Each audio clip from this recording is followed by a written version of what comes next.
everyone. I welcome you all to the first day of Game Changer live webinar session. Could you please confirm me, is my voice audible to each and every one of you? All right. So today in this session, I shall be discussing the paper format with you people, the format in which exam is going to be taken up, which things you need to take care of while attempting your questions, and then alongside showing the conceptual skills, how would you be presenting your answer in a desired manner? I mean, professional skills are also being tested as they are tested in your exam. So I will keep on telling you that how the professional skill marks can be achieved. And this is all going to be done through the help of practice of a question, for which I will take you to the CBE portal on Study Hub, where we will be discussing question number 1, which belongs to section A, which is of worth 50 marks. I'll be like solving the whole of the question on your portal, and that's how you'll be able to come to know that how things are to be taken into account. So the main aim of this 2 days webinar session is to make you people able enough to handle the exam in the desired manner through which you can be able to secure as much as you can. Okay. And then by the time we'll be winding up our session, which is about day 2, I mean tomorrow, I'll be sharing a list of important questions with you people as well, along with the pocket notes, so that these are those things which will help you for revising the whole of the syllabus. And then I'll be sharing a study plan with you people as well, which will assist you that how you will have to structure your last 10 days before your exam, right? So this is basically the purpose of this 2 days webinar session.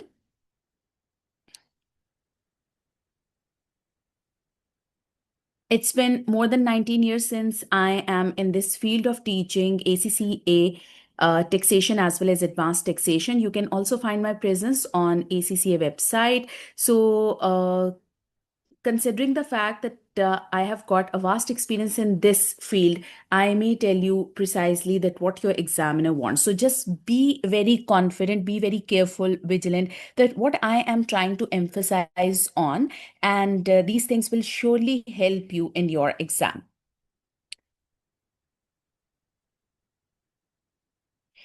Okay, this is the link to the global group to all the students who are enrolled in our program for advanced taxation. We have given them a separate group for WhatsApp purposes, but there is another group where all the students can be a part of, and they can share resources, their ideas, and everything. So this is the global group which is open to all. There could be a chance that you people are already a part of it, and if you are not, then I'm going to share this link in the dialog box so that you will also become a part of it. There you can find multiple students who are in the same boat. They are also going to take their exam in March 2026. So they can share their resources whenever you come across any query. You may have multiple people around you who can answer you, who can assist you in this regard.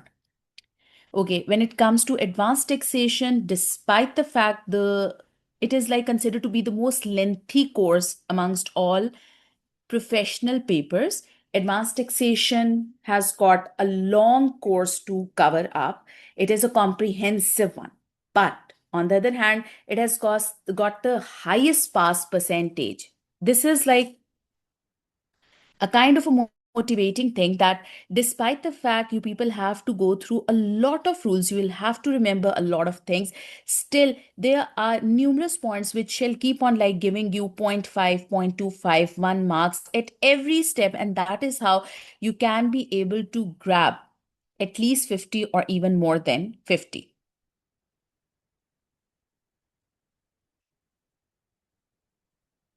So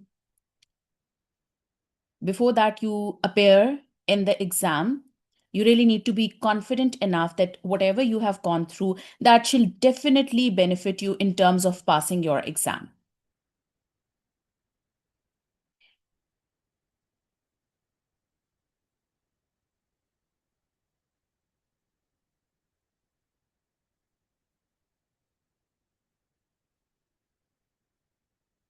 All right.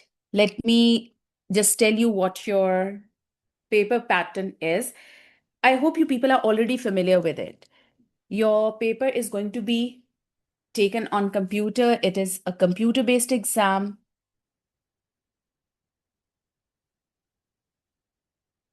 in which two sections are going to be tested, section A and section B.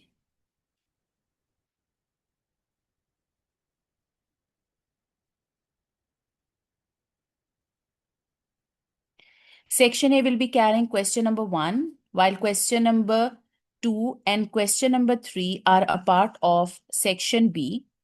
And question number 1 is of worth 50 marks, while question number 2 and 3 will be of 25 marks each. Within question 1, 10 marks are going to test your professional skills. And with question number 2 and 3, 5 marks are going to test your professional skills. The rest of the marks will be testing your knowledge. I mean, examiner will be testing 40 marks worth of question with regards to your concept, while 10 marks are basically set on how you present the things. So technically, even if your calculation is wrong, even if your theory is wrong, but if you have a good grip on how the question, how your answer is going to be presented, that would eventually give you an edge over other students. Similarly, with section B, question number 2 and question number 3 each will be testing your knowledge, your concept for a worth of 20 marks each, while remaining 5 marks will be given to those who are going to present their answer in the best possible manner. And by best possible manner would mean that you are going to show your professional skills. With section A, there are 4 skills which your examiner is trying to figure out. The most importantly, the communication skills. You people are asked to draft your answer either in the form of making an email or drafting a report or to present a memorandum or to just present your answer in the form of notes. So whatever the appropriate format your examiner is basically demanding, you'll have to draft your answer in that particular way. The communication skills would only be tested when it comes to section A, when it comes to question number 1 only. While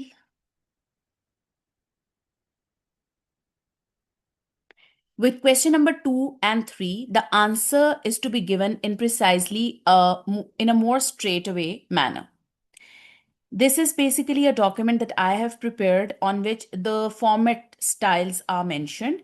I mean, what format we may use for memorandum. By the way, for memorandum and report, it is like exactly the same format that we may use.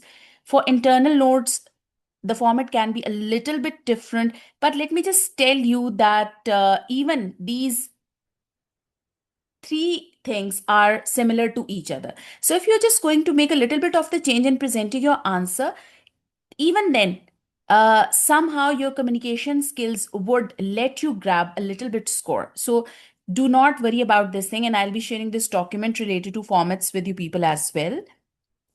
And sometimes what happens is that even with section A, as section A is divided into numerous sub requirements, so maybe examiner might be asking you to draft notes for requirement A, and he may ask to prepare a memorandum for requirement B. So be very vigilant. There can be a chance that more than once the communication skills are going to be tested, but even for once or for twice or even for more times, if it is like going to be tested, it will be tested along with section A. Then with section A as well as section B, there are numerous professional skills, uh, attributes are gonna be tested. It's like analysis and evaluation. The situations are given multiple strategies are given, and you'll have to evaluate, you'll have to calculate, and then you'll have to draft your opinion. And this is how you will be evaluating multiple options and analyzing their pros and cons. After communication skills, this is another skill which is going to be tested, obviously, which will let you people score good marks, and that is about evaluation and analysis skills. Then your examiner will be testing your professional acumen skill as well. I mean, whenever a person is like doing some activity, though our syllabus is all about taxation, advanced taxation rules precisely, but see, in life, a person is not just concerned about taxation implication. He is inclined, he is worried or concerned about other factors as well, as in the timing of doing something, as in the availability of the resources, maybe the eligibility criteria of a person who is handling a situation. So, other than tax factors, if other factors are important too, and they are basically highlighted in a question, then this is how you are going to present your answer by showing the professional acumen skill as well. And then, last but not the least, in all such situations where a little bit of the information is missing or shaky, you will be definitely required to show your skeptical skills. I mean, you really need to be interrogative, inquisitive, a little bit apprehensive about a situation, that if this thing is not existing or if it is not going to happen, then what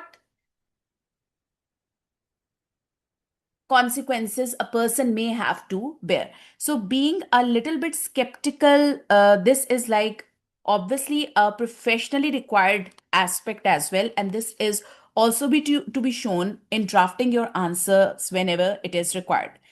So, communication skill is the skill which is tested along with Section A question.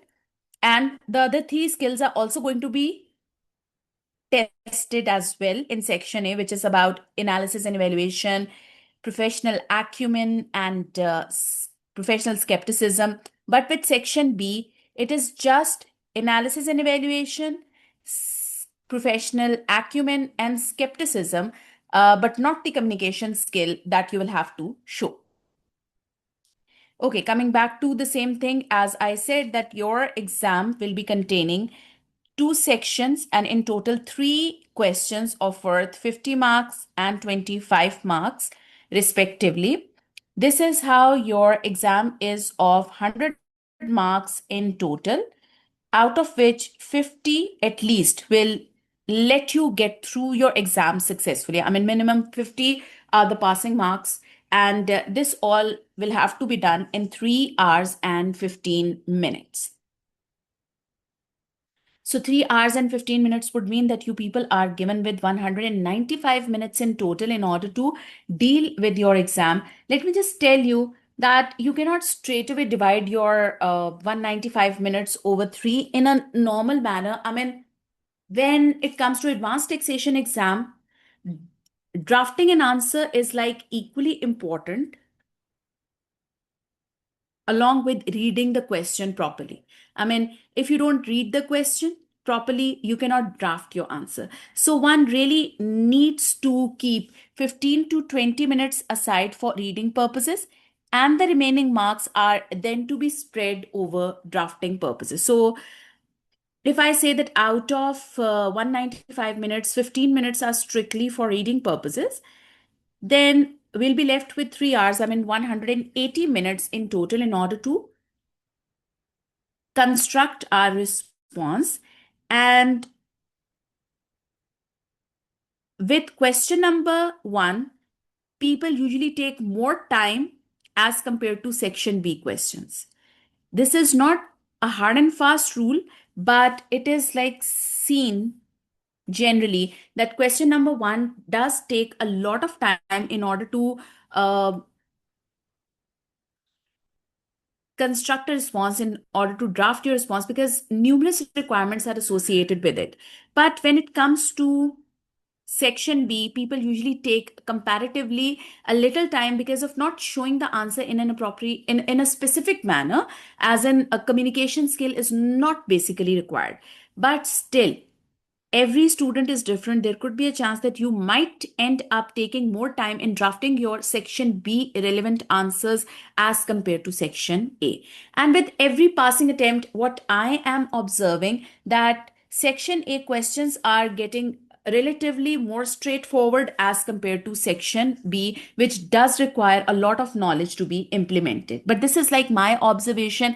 This is how I am considering the trend for the last 3 years. Otherwise, before that, it was quite obvious that section A questions were always considered to be the most tricky ones, while section B questions were taken to be relatively simpler ones, right?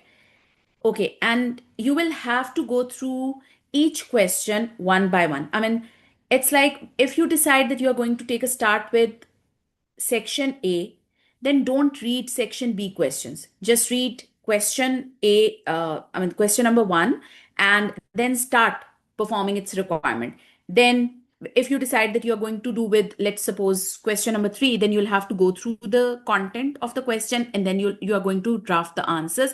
And so is with question number two. So, but by doing this, let me just tell you that you will always have to deal with the easier question first. So, for instance, if I have decided, let's suppose, if I'm a student and I decide that I am going to take a start with section B questions and I'm going to take a start with question number two. Question number two, requirement A is something which is a little bit difficult. So just leave question number two, requirement A, and then I'll be doing question number two, requirement B, requirement C, or maybe D or E if it is given. And then I'll be shifting to question number three. Or maybe I might have changed my decision in between and I'll go to question number one. So the thing is that while doing the question, whensoever I come across any requirement which is like a little bit tricky, it is like giving me a hard time, I will not be spending my time in the start in dealing with the tricky questions. I shall go through all the easy questions first so that my knowledge, which is like appropriate enough for those parts for which I have struggled enough, for which my revision is strong. So I'll be dealing with the easier question first, and then I will keep a pile of those requirements which were tricky, which I did not attempt in the start. But by the time I'll be done with the easiest questions first, then I'll deal with tricky questions one by one. Because if you take a start with the difficult questions, let me just tell you, you actually end up consuming a lot of time in dealing with those questions for which you have absolutely either no or little idea, or maybe you remain, confused throughout your exam, even at the time when you're dealing with the easy question. So for instance, if I start dealing with a question which is like a little tricky, maybe as a student my preparation was not well enough as far as that particular part is concerned, but there could be a chance that maybe in normal cases that question could have been handled in 15 minutes, but just because I had taken a start with that question initially, I might end up consuming 27 minutes. And then even after spending 27 minutes, I would not be confident as far as that requirement is concerned. And that is like having a bad impact on the rest of the exam as well. Because while dealing with the remaining questions, I shall be nervous because I know that I had already dealt with first requirement, which I couldn't handle properly. Number one. Number two,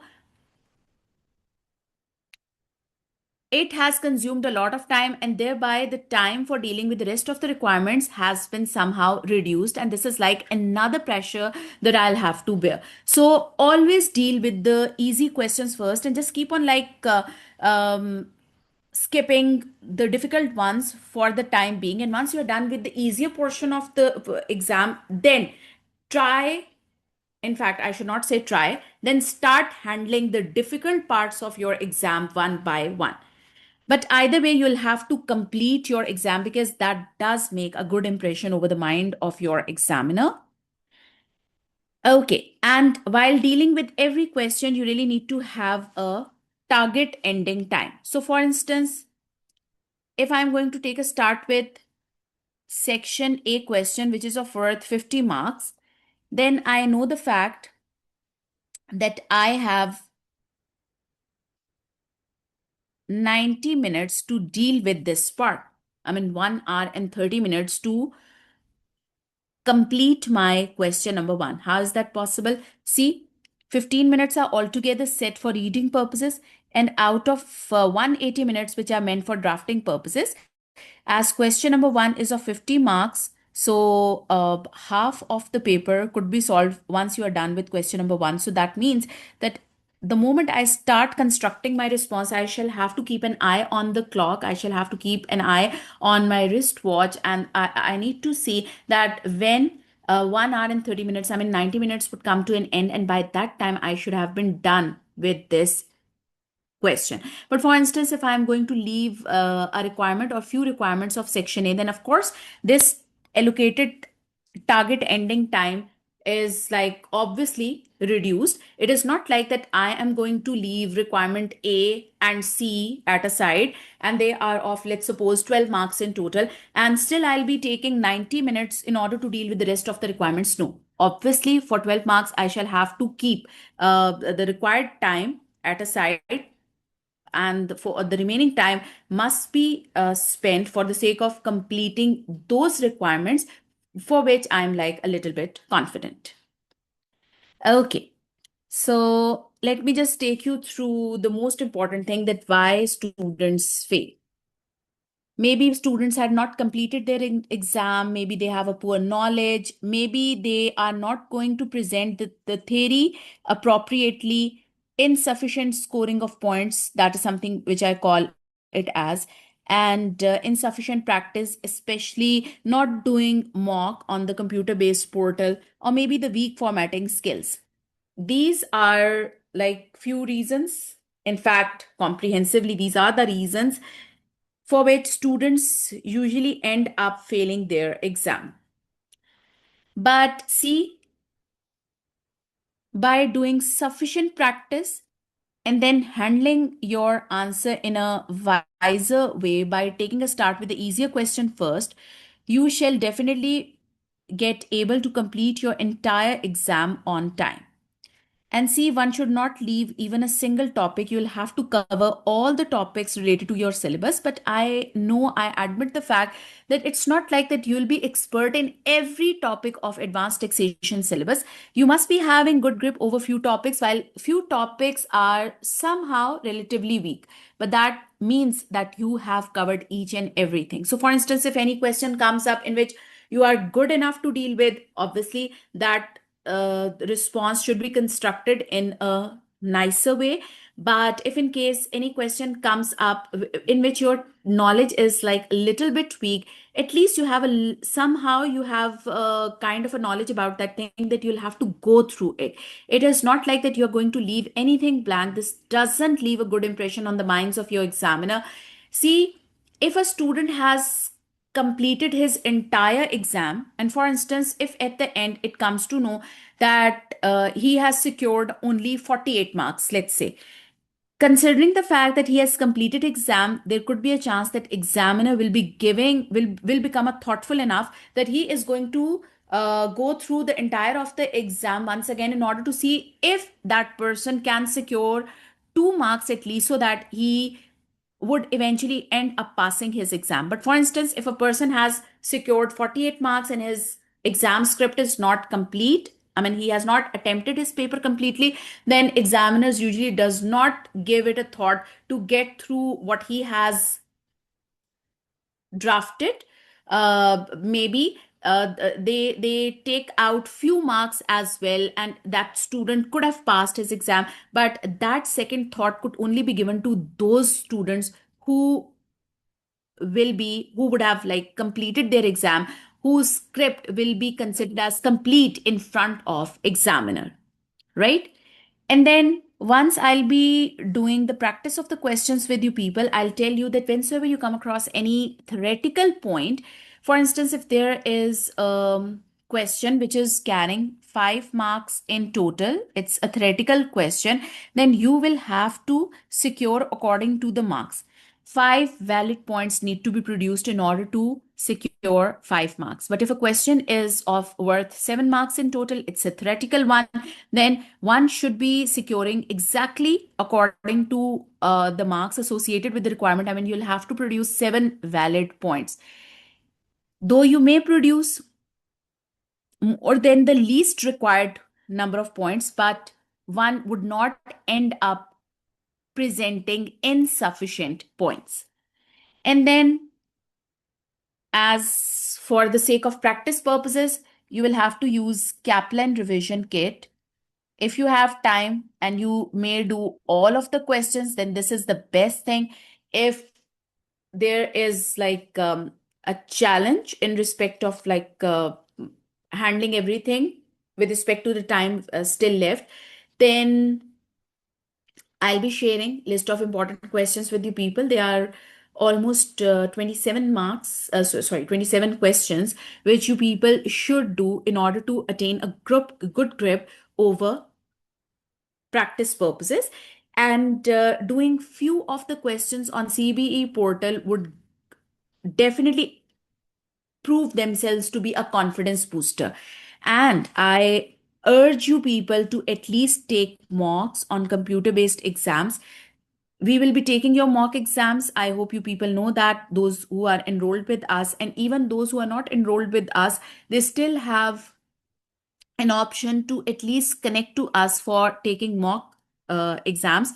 Your mock will be checked, you will be given a detailed feedback, and this is like going to be a very helpful thing in order to secure good marks. But see, when it comes to like doing practice on CBE platform, there are there are very few attempts which you can handle, as in this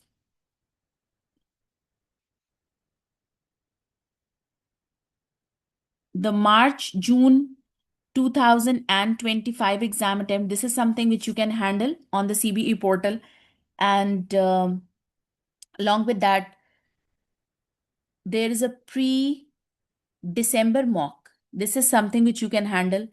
Pre March 26 mock can also be handled, but this is the same mock which we are going to test you. So I suggest that leave it at a side till 21st of February, or the day on which this mock exam will be tested from our side. We'll check it and let you know that how had been your score.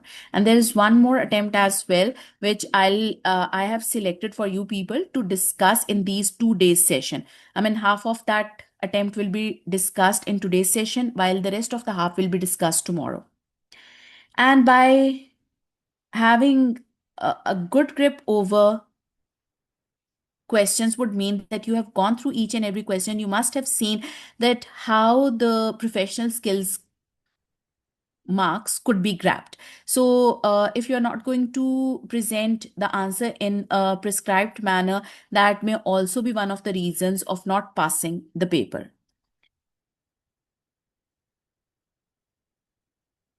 Now, students, for those students specifically who are going to reattempt their exam, if their score was less than 45 marks, then they really need to give a serious consideration to the concepts that they have made as far as the syllabus is concerned. They really need to sharpen their concept, and for that purpose, we are presenting the crash course of Wi-Fi, in which all the important examinable topics recordings are available. But if a student had previously, unfortunately, previously not been able to make it up, but he had secured in between 45 to 49 marks, would suggest that that his concepts are not weak, but maybe he couldn't have been able to complete his exam, or maybe his practice was not sufficient, or maybe he had not handled his question number 1, I mean section A, in a careless manner, where communication skills are very important as well. But at least the one who had secured in between 45 to 49 would give us a little bit of a confidence that there is like nothing wrong with the concepts, right? So keeping these important things in mind, you really need to decide that whether you'll have to go through the entire syllabus again in order to sharpen your concepts or not. And let me just tell you that the crash course has already been started,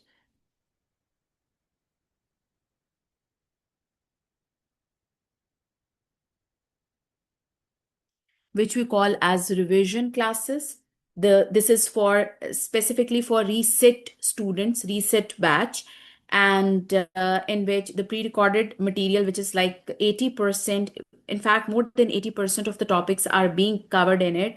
And the practice material is going to be provided with it. You'll be able to be a part of our WhatsApp group. So the tutor will be handling all your queries, and then you'll be given with e-notes and the PowerPoint slides. You will be given with 2 marks, out of which 1 mark will be checked and the feedback will be given. So it's like you may be able to take a lot of perks if you become a part of this reset batch. This has already been started, and it is for those students who really want to sharpen their concepts.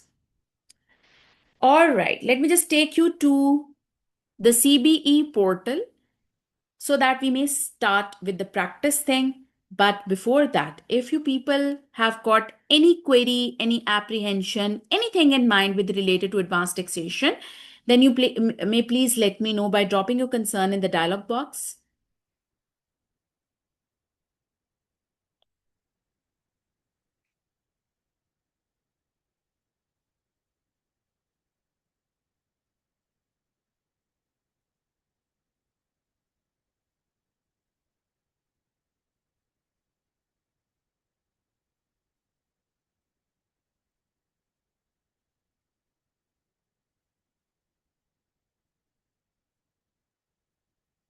And I shall definitely be involving you people as well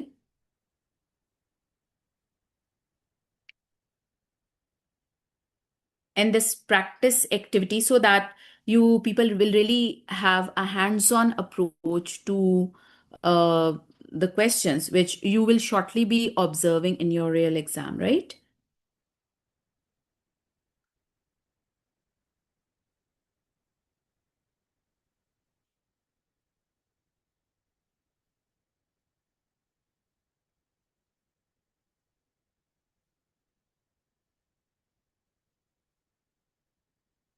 Any question?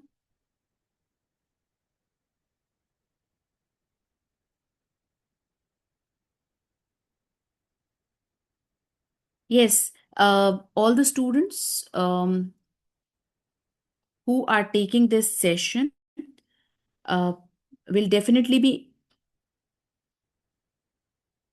informed with respect to all the important documents that we are using.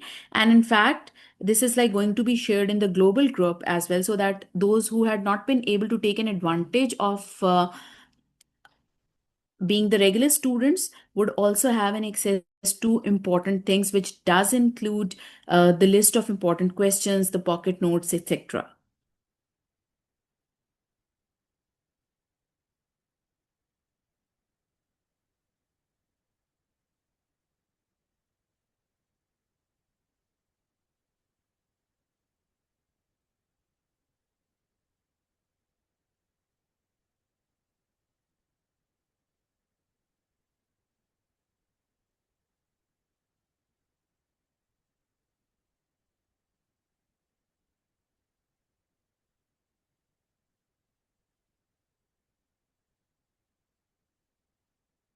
Okay. If the link is not working, let me just inform the team. They will reset it. Just give me a few minutes.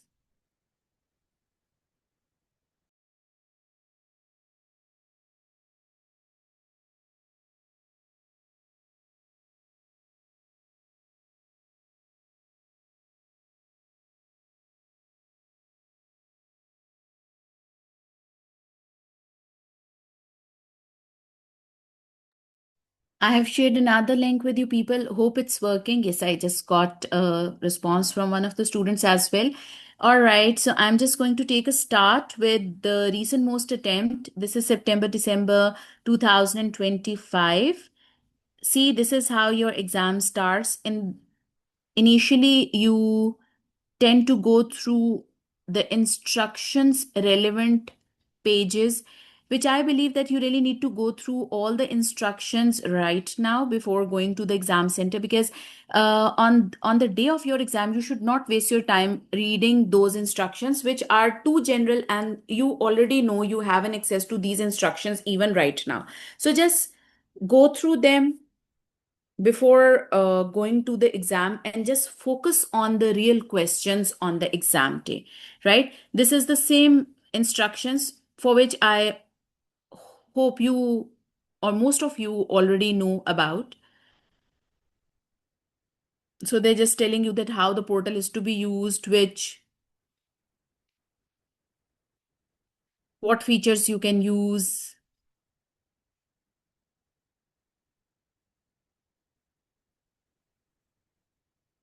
and all. And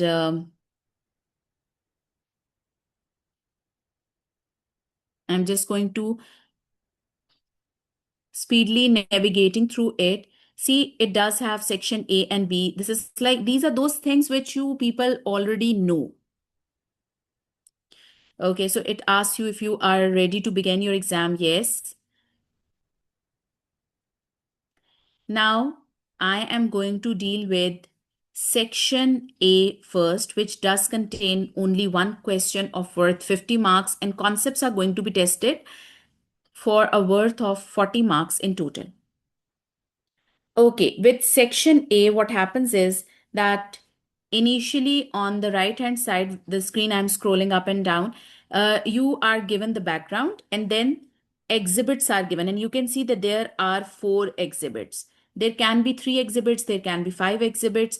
And with section A, the last exhibit of all the exhibits will actually be showing the requirements relevant to the question. So if there are 4 exhibits, then fourth one is basically carrying the information related to the requirements only. Okay, so let's have a look at the question. Kindly read the question carefully. Let's have a look at basically the background, and then I will show you the exhibits one by one. Kindly start reading it.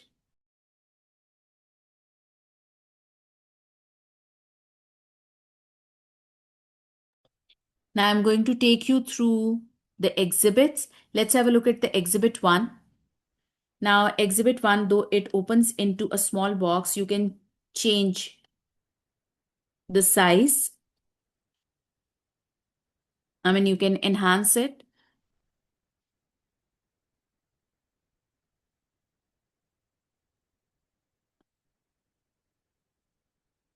Okay, so start reading it out.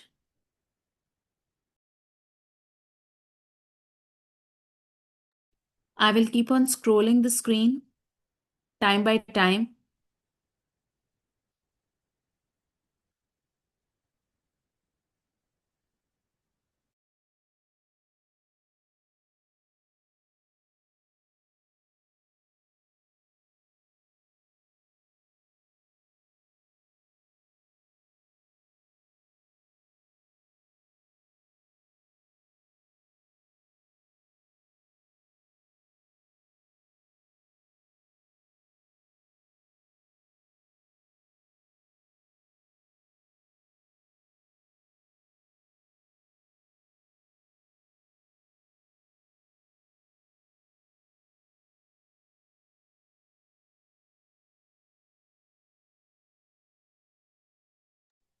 So this is how the exhibit 1 would come to an end. I hope you people have thoroughly read the content.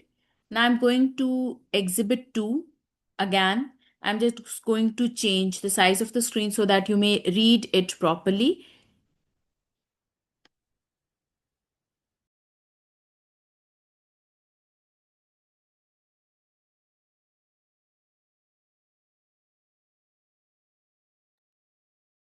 As this was, we could see that a very little information was relevant to second exhibit. So here comes the third exhibit. Kindly read it out as well.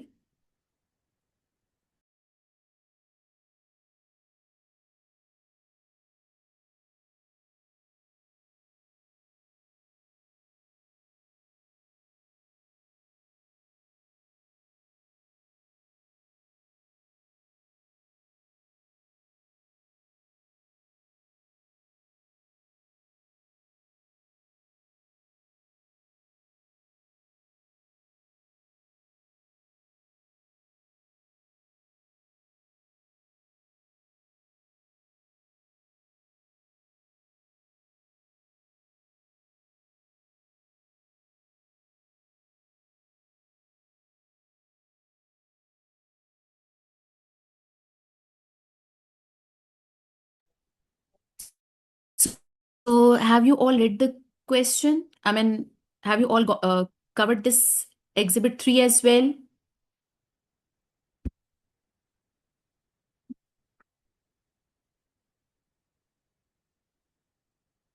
Students, have you covered this exhibit 3 properly?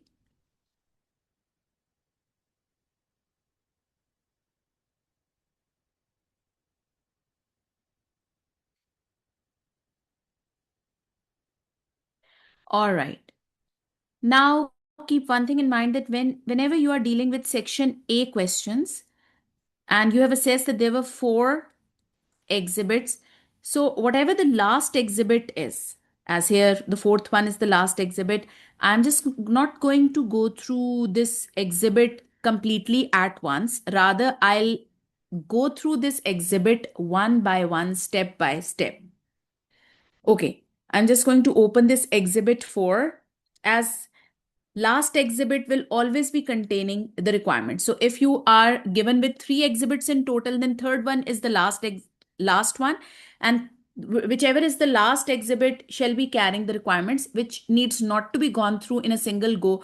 Rather, you'll have to deal with the requirements one by one, I mean step by step. And if you are given with 5 exhibits, then of course fifth one is the last one, and before fifth you will have to go through all the exhibits completely. Okay, so here is the requirement which says that extracts from an email from your manager dated 1st November 25, please carry out the following work. Requirement A for Scott, please prepare notes. So just focus on the fact that what communication skill they are demanding over here. They are asking you to prepare notes for us to use as a basis for discussion. Prior to a meeting with Scott, the notes should cover the following issues: the tax implications of the gift to Lime Exhibit 1, to calculate inheritance tax, which will be payable as a result of Scott's death on 30th November 27, in respect of the gift to be made in Lime under each of the 2 options, and you should state any additional assumptions that you have made. And explain with supporting calculations the amount of CGT which will be payable by Scott in respect of each of the 2 options and the date by which any tax will be payable. Now, this whole requirement is of 11 marks, but in 11 marks, technically, you will be dealing with 2 sub requirements. So, generally speaking, I'll be splitting these 11 marks. I would say that 5 to 6 marks are associated with requirement 1, and similarly, 5 to 6 marks are associated with second requirement. As second requirement is totally a theoretical thing, so with 5 to 6 marks, if I just keep myself on the higher side, if 6 marks are associated with it, because nobody exactly knows at this time that how many marks are associated with the second requirement. So if I assume that 6 marks are associated with it, that one should produce at least 6 valid points in order to answer this part. Okay. Now I'll have to obviously deal one by one with these 2 requirements. The first one is requiring the calculation of inheritance tax. Please focus on the verbs, action words. You need to calculate the inheritance tax which will be payable as a result of Scott's death on 30th November 27 in respect of the gift made to Liam under each of the 2 options. So, considering both options, what is going to be death IHT under each option, and you should state. So this is the second verb that you need to consider. There may be a chance that student would happily be calculating the death IHT under each option, and they would simply skip a very tiny bit of the requirement which is also asked within the main requirement itself, that you need to state any additional assumptions that you have made. I mean, you really need to be skeptical, and you really need to be conscious enough that what assumptions you have made in answering, in drafting your response, right? Okay, the best part associated with section A question is that though you have already gone through all the exhibits, but they are showing you that which exhibit you need to go through once again. I mean, which exhibit you need to refer to for the sake of drafting your response. So this says clearly that it is related to exhibit 1. So I'm just going to click on exhibit 1 again, and I shall not be opening up either exhibit 2 or 3 for the sake of at least answering this requirement of the question. So these are this is once again the information related to the gift made to Liam and two options associated with it. Kindly have a look at it once again so that I may discuss the solution with you people.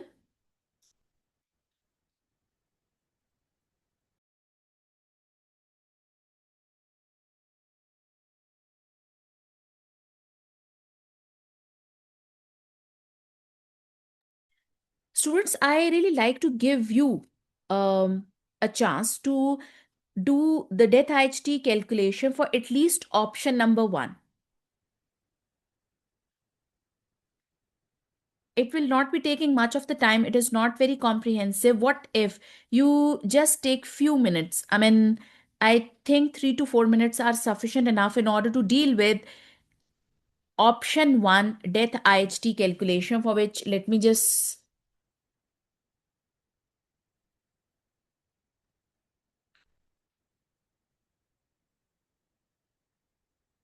give you a precise idea that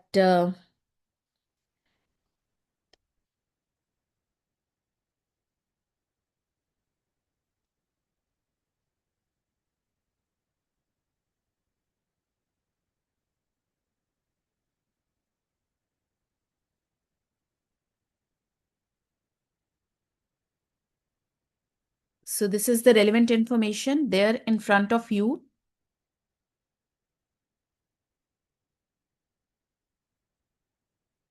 And the statements which are not yet visible, but now I have scrolled them up. It is said that you should ignore annual exemptions while doing the calculation, and Scott's wife is already dead.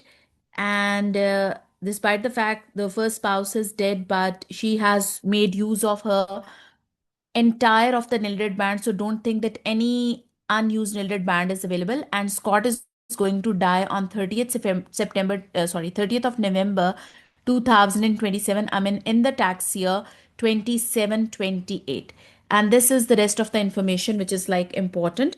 So keeping only option number one in mind, what do you think? What is the appropriate answer? I mean, what is your opinion? Try doing a little bit of the calculation and then I'll take you to the solution.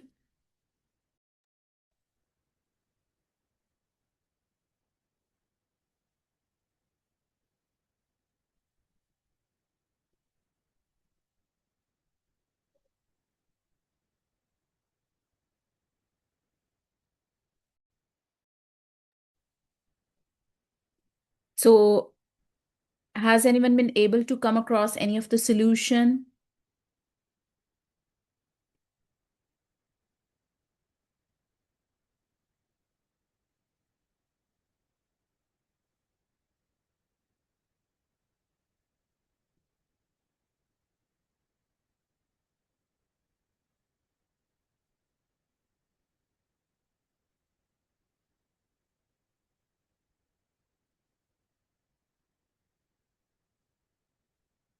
Has anyone been able to come across any solution?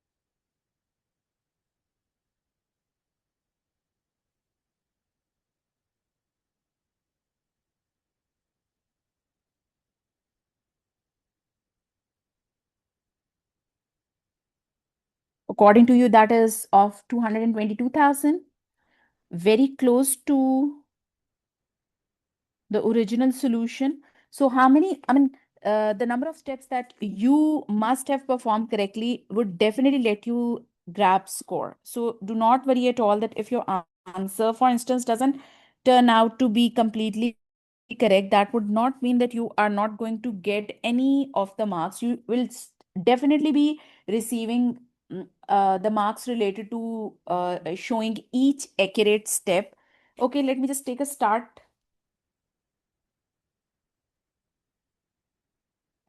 As with section A questions, mark my words, I'm going to open the Word document definitely, as communication is the biggest tool, and the way you are going to present the formats of report, memorandum, or email, you cannot draft a proper format on spreadsheet. So with section A question, I am going to open my Word document and I'll be drafting the maximum response over Word document. But whensoever going through any of the requirement, just like what I have given to you people to solve, if I come across any requirement which does include a tiny bit of the calculation, then I try doing the calculation on the Word document. But if any of the requirement will be demanding a comprehensive calculation to be done, then I will be doing the calculation on spreadsheet, whose, let me just show you that you are given with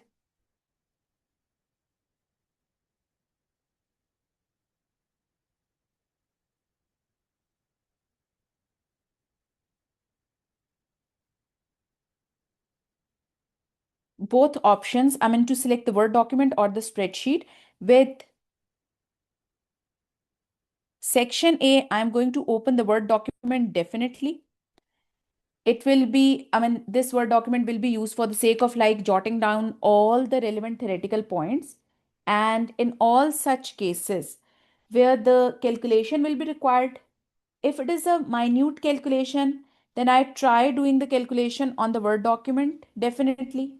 But if the calculation is a comprehensive one, just like what I gave you people for the sake of solving it out, then in case of comprehensive calculation, you will be doing the calculation on the spreadsheet, but then its answer shall have to be quoted on the Word document as well, because on the Word you are drafting the whole of the response. So whensoever you need to use the spreadsheet, yes, use it, but then its answer should be quoted on the Word document as well, so that whosoever is like going to open the Word document will find the information over there.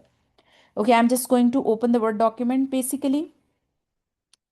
As in the question, it was asked to prepare discussion notes. So I'll write for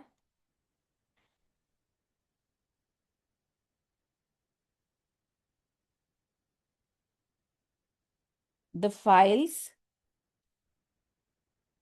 sorry. Then we are going to we are going to mention the name of the client. The client name is Scott. And then, okay, 219,600, that's what you say. Let me just do it, then I'll confirm. Then, of course, we need to mention the subject.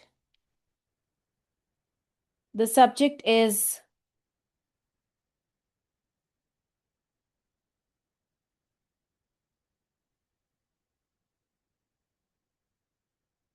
tax matters. You may write miscellaneous tax matters, different tax matters to be discussed in the meeting. And then the most important thing, who has prepared this? As you are asked to do the calculation, and your title will be either a tax senior, tax manager, or the tax accountant. So just to be on a safe side, you may always use the title of tax advisor, right?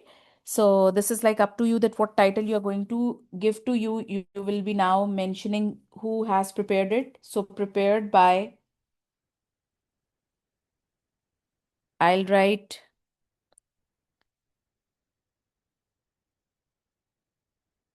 tax advisor, and then do not forget to mention the date, as in the question the date must have been mentioned. See, if you just open on the requirement, it is said that what date is it? It is 1st of November 25 according to the question, and I'm going to quote exactly the same date. So it's like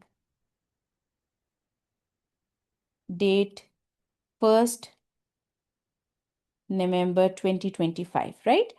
And whether you are dealing with Section A questions or Section B questions, mark my words, you will always be putting heading with like answering every part of the question. Do not forget leaving the heading, and see this, the formatting has to be done, because whenever you're going to communicate something, you are going to draft reports or to make points, of course, the at least in the start, the communication style would definitely be requiring a certain sort of formatting as well. See, so the things should be like mentioned in a very aligned way, in a very proper way. And then I'm now going to discuss the tax implication with respect to gift to Lime and its inheritance tax with respect to option one and option two. So it's about death IHT with respect to gift to Lime. This is the main heading that I am going to make, and I'll be making the subheadings as well. What the subheading will be, I'll mention option one and option two. See, it is your choice that what heading you are going to give. Whatever the heading you will be opting, as long as it fits well with the situation, it is like relating with the situation, then that's perfectly fine. There is no hard and fast rule that you will have to remember any key words over here. And there's like one more thing as well. See, I'm going to click on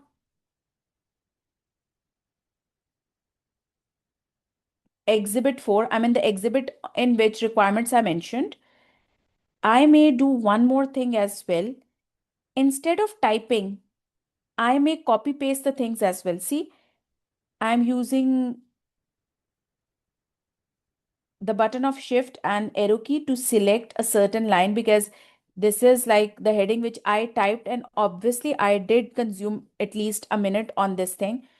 Control C, I have copied it, and now I am going to the word processing document, and see, I have almost written the same thing, but I could have done one more thing, that I have copied, and this is Control plus V. See, the same heading, I mean, though what I wrote and what was basically asked, it has like a minute difference in the words only, though the meaning is same. But it did not take much time. I copied what was like mentioned in the requirement. I just copied it and pasted, and I'm going to make it as a part of my heading. So headings could, instead of, I mean, being typed, you can easily copy and paste what is mentioned in the requirement. And there could be a chance that you might need a little bit of the you might need a little bit changes to the made to the heading, but here I do not need to make any of the changes in the heading. So this is like tax implication of the gift to Lime. I did write the death IHT implication for the gifts to Lime, so that is like one and same thing. Okay, so opening the thing, this is requirement one. See, they did ask you to compute death IHT on lifetime transfer. What is the transfer of value? This is of cash gift given on 1st of December 25, I mean in the tax year 25-26. This is of worth £700,000. It is not a small gift exemption. Marriage exemption does not work, but annual exemption for the current year and the previous year should apply. But as it is mentioned in the question that I do not deal with the annual exemption, which is why I'm not going to take it into account. So chargeable amount of gift, I mean transfer of value after exemptions in the lifetime was £700,000. This is something which falls under option one. And though in the lifetime it was a gift to an individual, so it was exempt. But if Scott dies on 30th November 2027, death IHT on this gift will become chargeable. And this is something which they are asking to calculate. See, now I have to do a little bit, extensive calculation. Then instead of like doing it on the Word document, I have opened the spreadsheet to do the calculation. But then I'll revert back to this Word document to state my findings. Okay.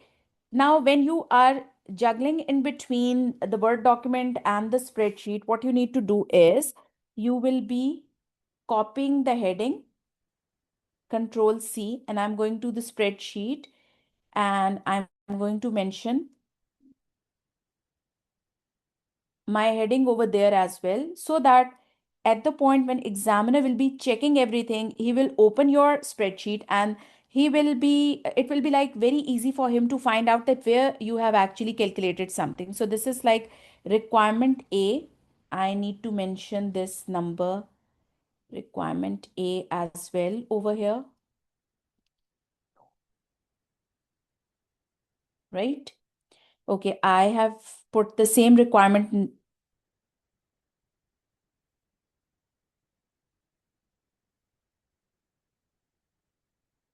alphabet over here, the same heading, and now I am going to do the calculation as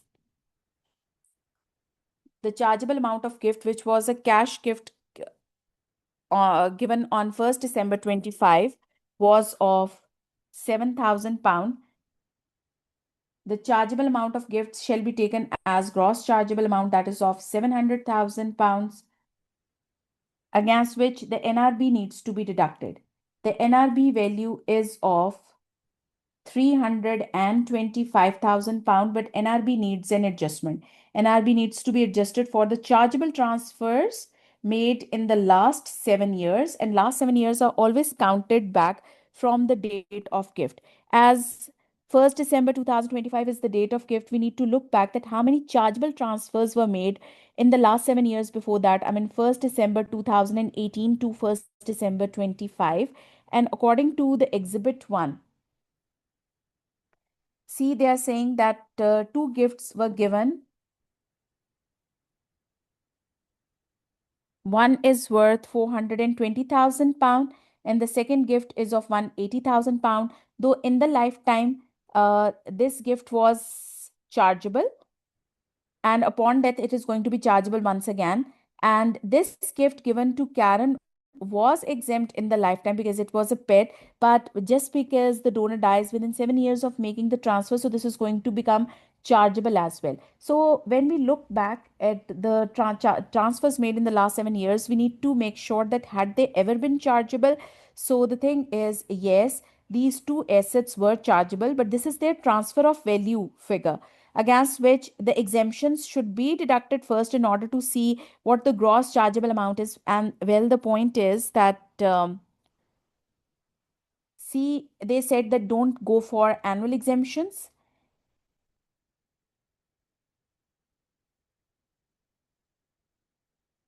And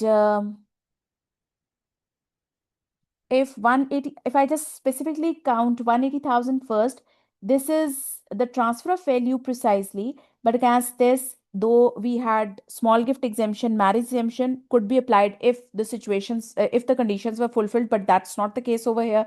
An annual exemption is something which is available, but they have strictly said that do not deduct annual exemption at all. So this is like going to be taken as the chargeable amount of gift. And well, in case of pet, the chargeable amount of gift is to be taken as gross chargeable amount as well. Well, with the gift given to trust, this is of worth £420,000. Though, in order to arrive at gross chargeable amount, this is not just the chargeable amount of gift, but we need to determine the amount of tax as well. And it is like going to be added into the chargeable amount of gift if the tax is paid by donor. As it is said that.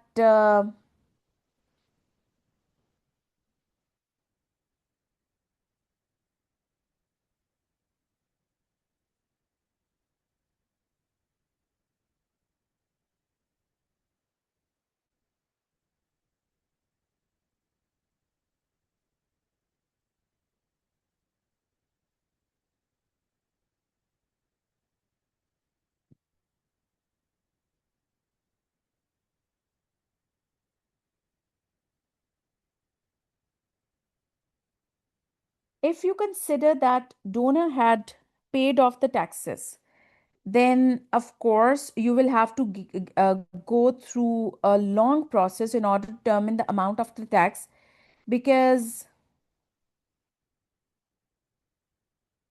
by then you will be able to see that how much of the tax is imposed on donor and the amount of tax plus the chargeable amount of gift both are added together in order to see what the gross chargeable amount figure is. But if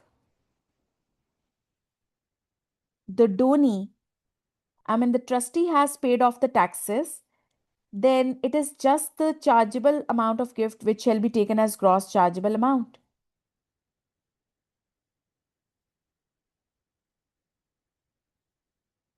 Now, what is your opinion about that?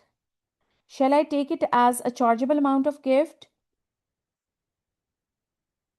and then calculate the tax and add it into the chargeable amount of gift in order to see what the gross chargeable figure is? Or I shall pick up this 420,000 as it is and treat it as a gross chargeable amount directly. What is your opinion?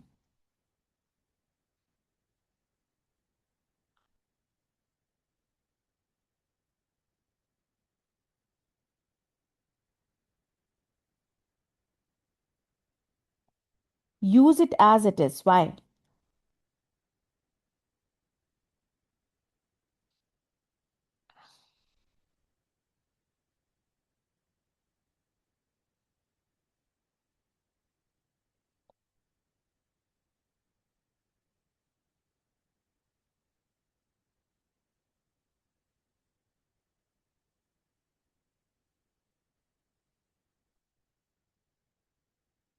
See, obviously, that must be taking a lot of time to do this calculation. So, this is the assumption that I may make in order to cover up the answer quickly, as no detailed information is provided about it. And they did say that you need to state any of the additional assumptions that we have made in doing the calculation.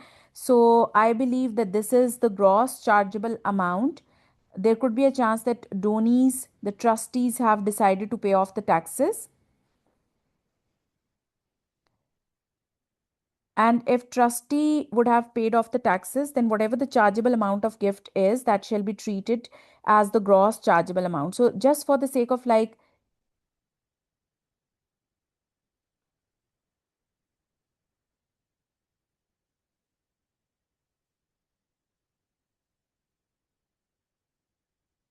performing the solution, we have taken this assumption. So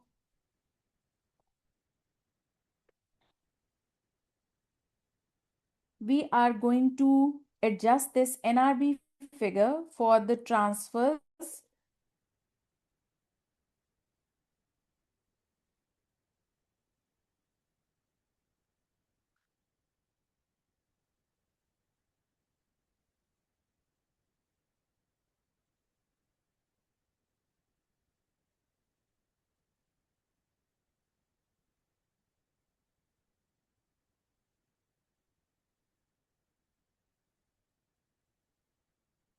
already made, and this is of worth 420,000 and 180,000. And well, if in case I would have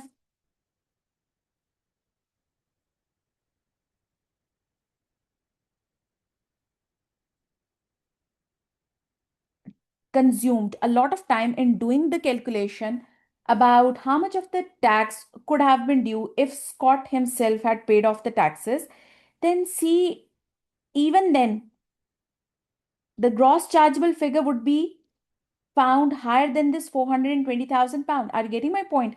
If this is the chargeable amount of gift and I say that Scott himself had paid off the taxes, so yes, go through the lengthy calculation in order to see that what was the IHT paid by Scott in the lifetime, so that the chargeable amount of gift and the tax paid by Scott, the donor, shall be added together to get to the gross chargeable figure. See, 420,000 is itself quite a lot. And if the tax is paid by Scott, then this is going to increase this 420,000 pound figure. And if a lot of chargeable transfer has already been made in the last 7 years, that simply indicates that no nil rate band is now left. So there is like no need to carry out such kind of calculation, which eventually take you to the same point that a lot of transfer has already been made in the lifetime, and hence how much of the NRB is still available? That is zero. How much of the NRB is still available? Available NRB figure is zero, and that would mean that what is found to be our taxable value, the whole value is going to be now taxable. And what value this would be? This is going to be of 700,000 pound, on which I'm going to calculate death IHT. And well, death IHT is always calculated by applying 40% over the taxable value. So that's going to be of 280,000 pound. Well, this gift is given on 1st December 25 and the donor died on 30th November 27. There appears to be a gap of less than 3 years, which is why no taper relief is available. And this gift was a pet in the lifetime, which is why no tax has already been paid in the lifetime, which could get adjusted against death IHT. So, how much of the death IHT is still payable as a result of donor's death? This is of 280,000 pound. Well, this is the answer. And see, I have determined the answer. So, I'm just going back to the word processing document quickly. And I'll write that the death IHT will be 280,000 pound. Well, if you are not going to put a sign of pound with that, this is not going to lead to any marks deduction. But if you really want to put a sign of currency, then see, this is basically the option available. Just click on it, click on the sign of pound and insert. It's not working.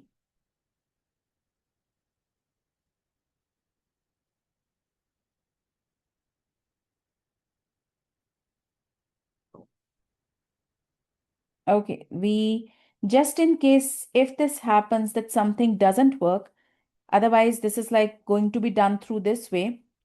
Just open any exhibit and copy the sign of pound from there. Control C to copy something, and now I'm just going to paste it over here.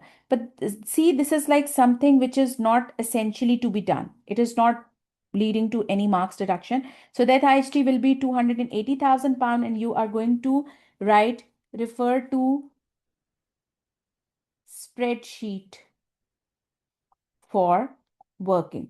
So that examiner would definitely be opening up the spreadsheet to see that where you have performed the working. And if in case your answer is not correct, but you have still applied few of the correct steps, then you shall surely be getting marks for that.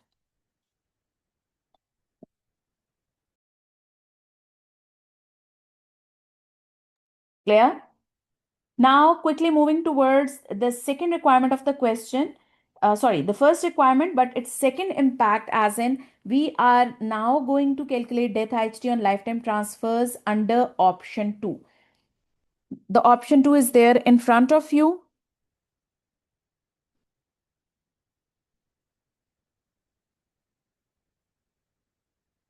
See, this is the same property worth 700,000 pound given on 1st December 25, but it is said that instead of giving the cash, it is the gift of a valley farm, on which gift holdover relief has also been claimed.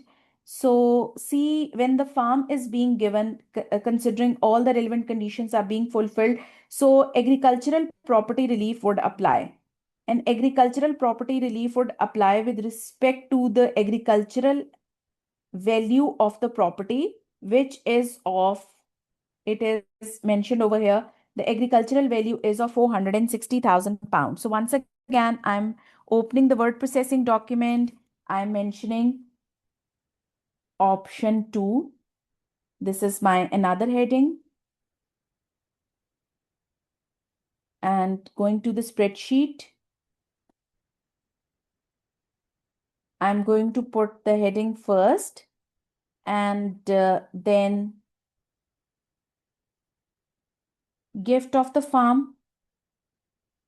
In the lifetime, it was a pet, and the chargeable amount of pet shall be taken as gross chargeable amount.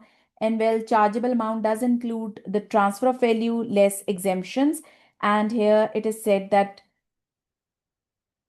annual exemptions are to be ignored. So £700,000 being the gross chargeable amount right now should be taken as it is.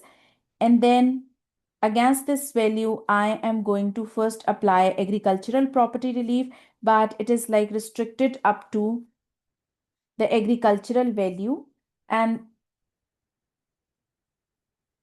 it is like given at the rate of 100%. So 100% of agricultural value of the property, which is of worth 460,000, that is of 460,000 pound. And hence, how much of the value is now gonna be left behind? This would be of 240,000 pounds, I believe.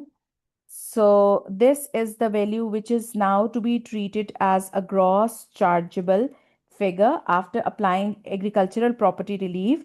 And then we need to deduct nil rate band. The nil rate band of the year of death is 325,000 pound. But we have already seen while applying option one that a lot of chargeable transfers have been made in the last 7 years prior to the date of transfer. So NRB is definitely not available, and the whole of the figure will become our taxable value, which is like 240,000 pounds. So this is like our taxable value on which death IHT shall apply, and death IHT is always applied at the rate of 40%, and it is death IHT on lifetime transfer is the type of tax which is always paid by donee, I mean the recipient of the asset. Okay, which is in this case Lime. This is of 96,000 pound. And again, as there is a little bit gap in between the date of gift and the date of death, which is why no taper relief is applied. And this was a pet in the lifetime. So no lifetime IHT was paid on this gift, which could now be adjusted against this figure. So 96,000 pound is the answer in this case. And well, I'm just going to mention it on Word document as well. See, this is how a professional report looks like. It is like the notes are being made, the headings are given, and then whatever the calculation is, though you have to refer to the spreadsheet, but its reference is given over here as well. So instead of typing, what I am going to do, I am going to copy the line which I've mentioned already under option 1, Control C, and then I'm going to mention it under option 2, and doing one thing, I'm going to change the value only. The answer is 96,000 pound. Well, once again, you have to refer to the spreadsheet in order to see the working, because workings will let you grab as much score as possible. And now what was like mentioned under this requirement of the question as well, we have to state any additional assumptions that you have made. So I am going to copy the relevant thing. Why? Because I'm now going to make the heading, and for the sake of heading, though you may type, but what if you can save your time, because saving of time is the most important thing one should apply for the sake of completing an entire exam on time. See, I'm just going to make a little bit of the changes, additional assumptions which have been made, or I may have simply said additional assumptions. So the thing is that this is now my another heading. See how quickly the heading has been made. Okay, so which assumptions it is believed we have applied that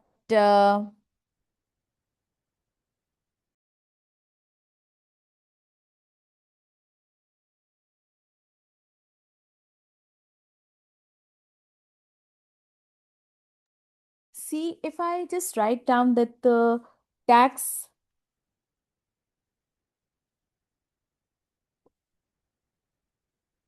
on this transfer was paid by Scott, it is not a relevant assumption to be specifically exclusively mentioned. I mean, this is like something if I could mention over here.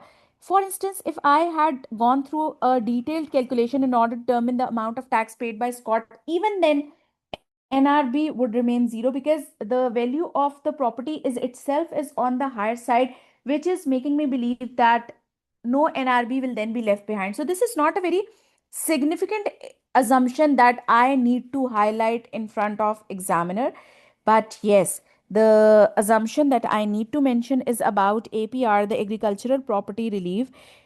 See, as the farm was transferred to Lyme in the lifetime of a Scot, we believe that by the time Scott dies, Lyme still owns the farm, or if he has already sold it, then he has already got the replacement property, and still it is being used for relevant agricultural purposes. So this is like an important uh, assumption that needs to be applied over here. I would say that APR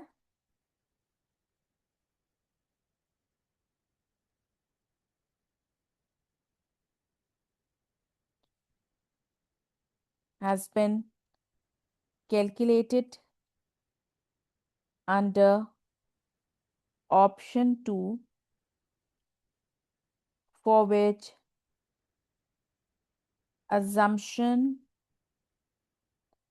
has been taken up that Lyme still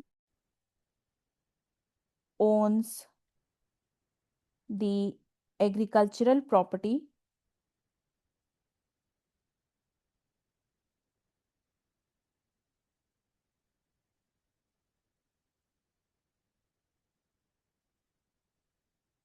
or the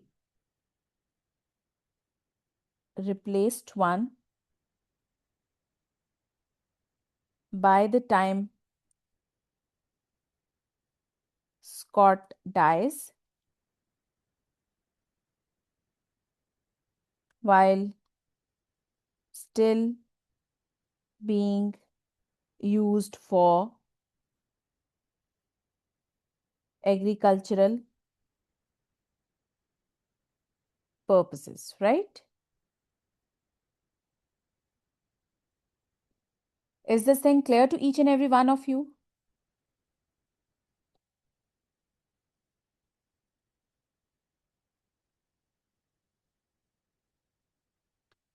Is this thing clear?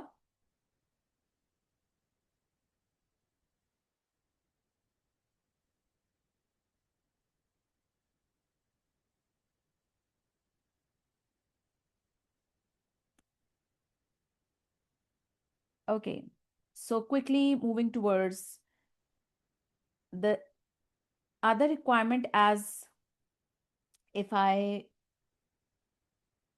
am going to exhibit, last exhibit, it is not just the IHT that had to be calculated, but we had to explain with supporting calculations the amount of CGT which will be payable. So I'm just going to copy and paste the requirement, and I'm going to the Word document, because primarily I'll be showing everything on the Word document, but whensoever I need to apply any extensive calculation, I shall surely be jumping to the spreadsheet. So now I'm just going to turn this line into a heading, the amount of CGT which will be payable by Scott in respect of each of the two options, and the date by which any tax will be payable.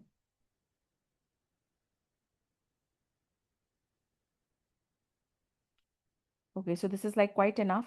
I mean, quite accurate to be presented as a heading. Though a little longer one, you may shorten it, but it doesn't make a difference if the heading goes long. Okay, so first of all, I'm just going to pick up option 1.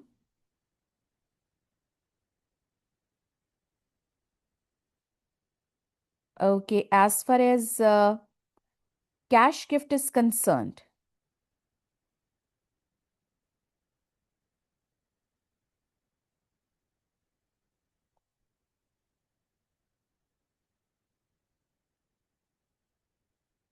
see under option 1, Scott would sell Valley Farm on December. So Scott himself is like going to sell the farm, which is a chargeable asset. He would definitely be generating a chargeable gain on which CGT is going to be due, but then the proceeds are going to be given to Lime. But when Scott would be selling the farm first, then it would generate a chargeable gain. And what is the cost of the farm? That was of 390,000 pound.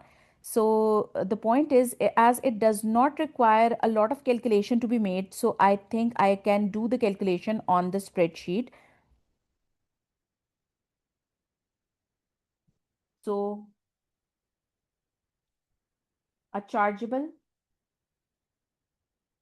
gain, as the gain is calculated by taking into account the disposal proceeds, which is 700,000 pound, less the cost, which is of 390,000 pound.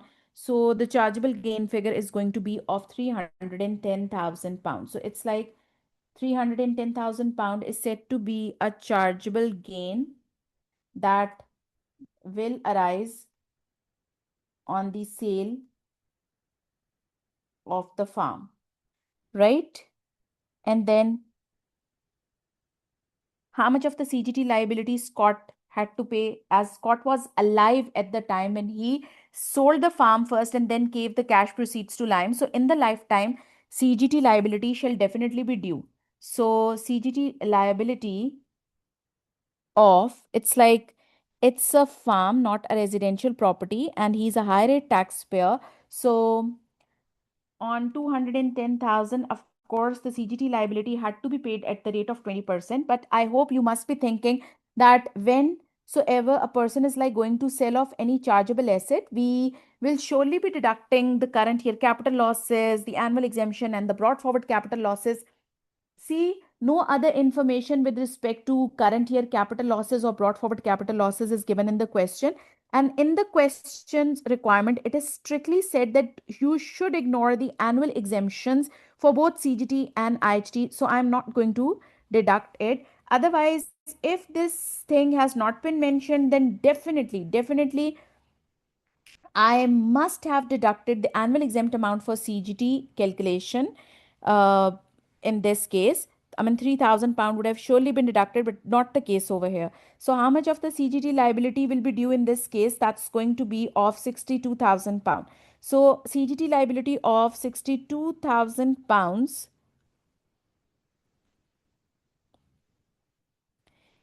will be due. And can you please tell me that what's going to be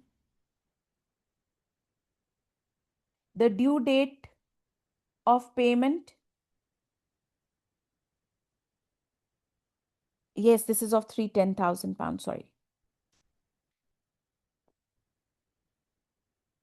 I was like doing the calculation on calculator by putting 310,000, but accidentally wrote 210,000.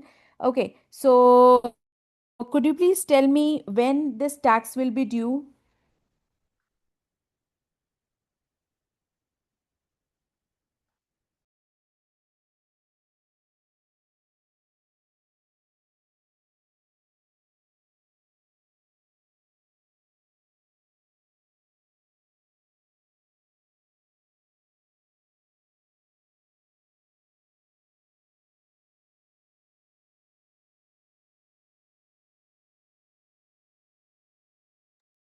So this is like going to be due on 31st January after the end of the tax year, as the farm was sold in the tax year 25-26, after which 31st January will be due on 31st of January 27. And then when Scott gave the cash to Lime, of course, that is not the transfer of a chargeable asset. It's a cash, it's a current asset. So no CGT is going to be due. I'm just going to write that point.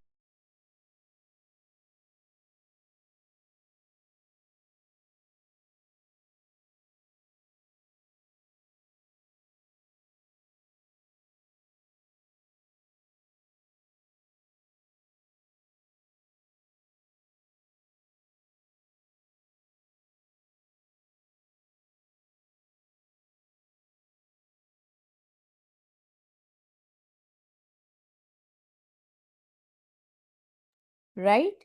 So under option one, I have mentioned 3 points. I mean the relevant points. And now I am going to mention the relevant CGT oriented points for option number 2.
So under option 2, as the farmhouse was the farm valley was transferred by Scott to Lyme. See, this is like said to be the transfer of a chargeable asset on which chargeable gain will definitely be computed, and the value of the gain will remain the same, as in 700,000 is 390,000. The gain will be 310,000, but there is going to be no CGT liability. Why? Because this is the transfer in between father to a son, and uh, as mentioned in the question, the whole of the gain was covered under gift holdover relief. See, so these are the relevant points, but wait. Again, I'm going to click on the last exhibit of these four, the fourth one. See how many marks were allocated to this part? 11 marks. And you had to deal with precisely two requirements. And you do not know that whether the first requirement is for, let's say, 7 marks or 8 marks, and how many marks are associated with the second sub requirement. But I did say something in the start. Whenever you are given with a comprehensive marks and you are not given with a split, what generally should I assume? That how many marks are associated with first and the second part? What should I assume?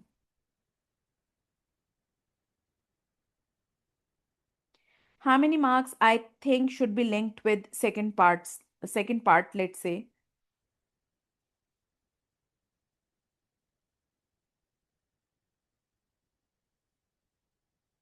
It's like you're going to take an exact split. So 11 minute is split between two sub requirements. I said just consider as if 5 to 6 marks are associated with the second requirement. Remember, 5 to 6.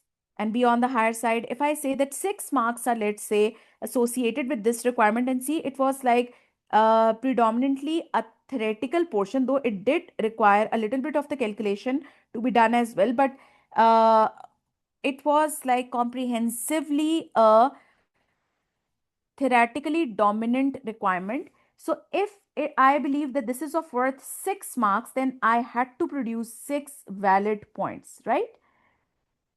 Okay.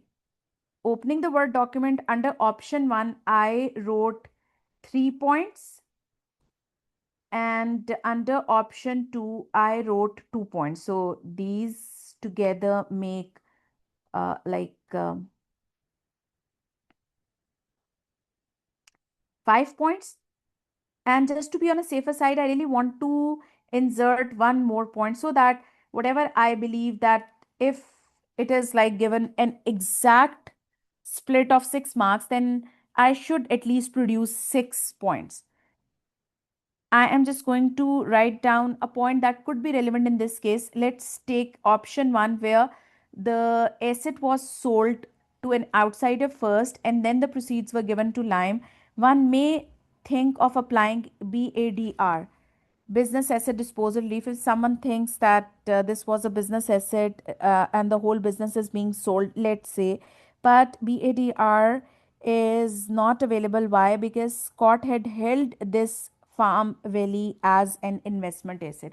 So I may mention this point just to show 6 comprehensive marks. I'll have to produce that many valid points which will be like relevant to the requirements. PADR is not available as Scott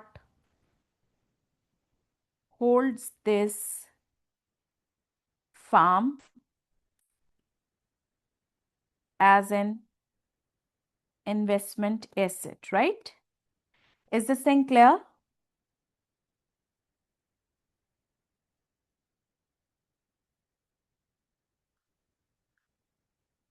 Is this thing clear to each and every one of you?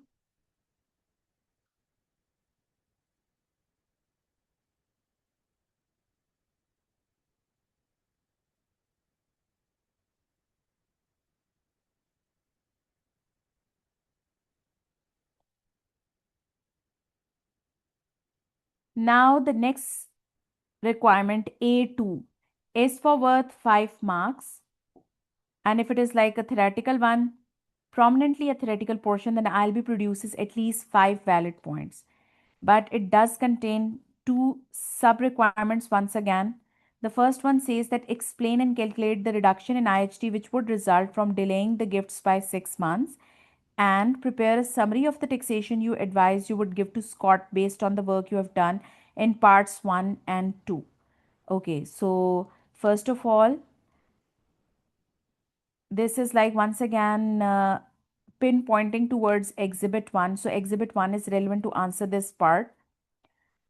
We have to explain and calculate what by what amount IHT could be reduced if instead of transferring the property on 1st December, we'll be like delaying the transfer by 6 months. If we are going to delay the gifts by 6 months, again the same information, but if I believe that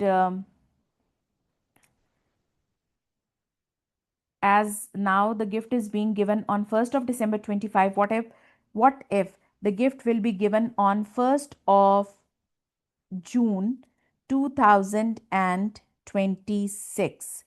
Is there any point in your mind?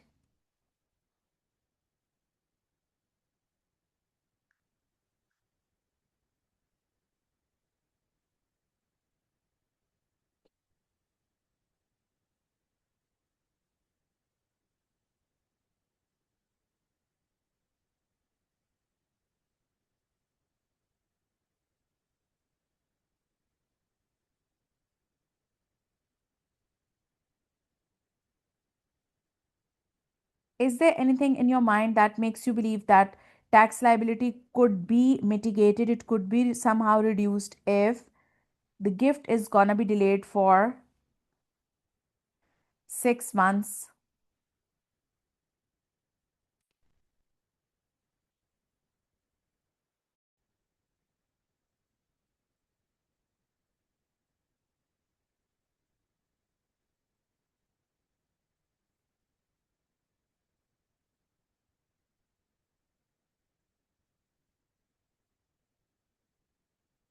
Yes, maybe one of the gifts will no longer fall within the time period of 7 years, and hence the older gift, which had a huge value of 420,000, then only the gift made for worth 180,000 pound will be falling in the nil rate band, and nil rate band will somehow be a little bit of, I wouldn't say little bit, but somehow nil rate band will be available to some extent, which would then be reducing the taxable value with at the time when death IHT is being calculated, and that's how the tax will be saved. Yes, you are correct in figuring out the relevant point.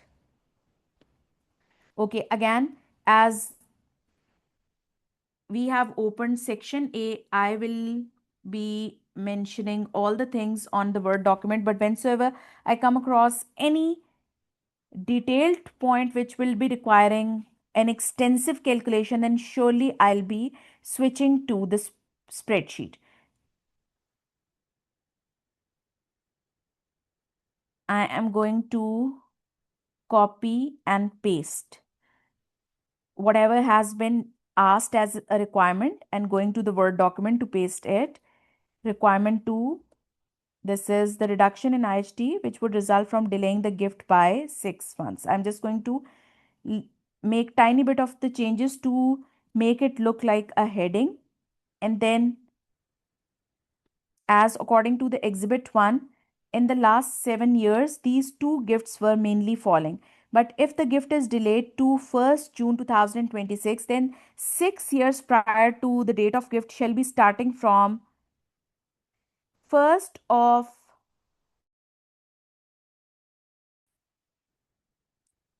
June 2019,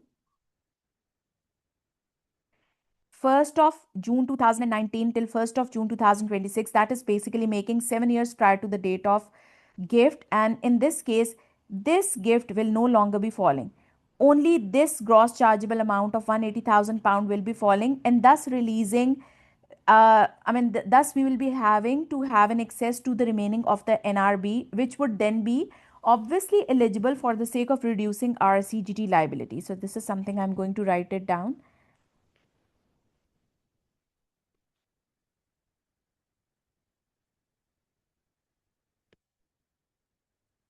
The gift made on 1st May 2019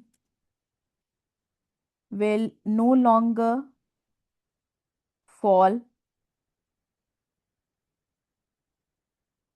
in 7 years prior to the date of gift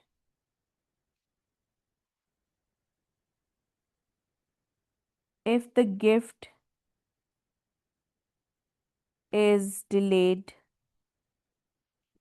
for 6 months and hence given on 1st of June 2026.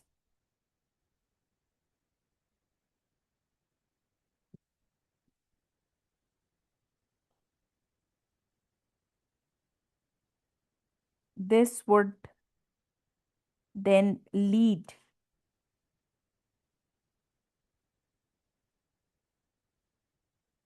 to the NRB to somehow available. I mean, NRB is like retrieved to a certain extent.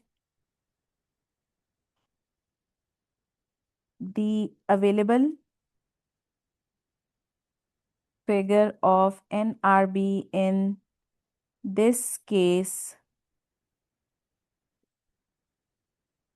would be, as 325,000 pound is the NRB and only 180,000 pound is believed to be a chargeable transfer made in the last 7 years.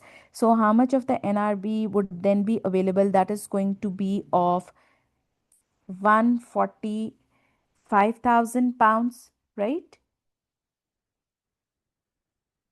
This much of the NRB will be available,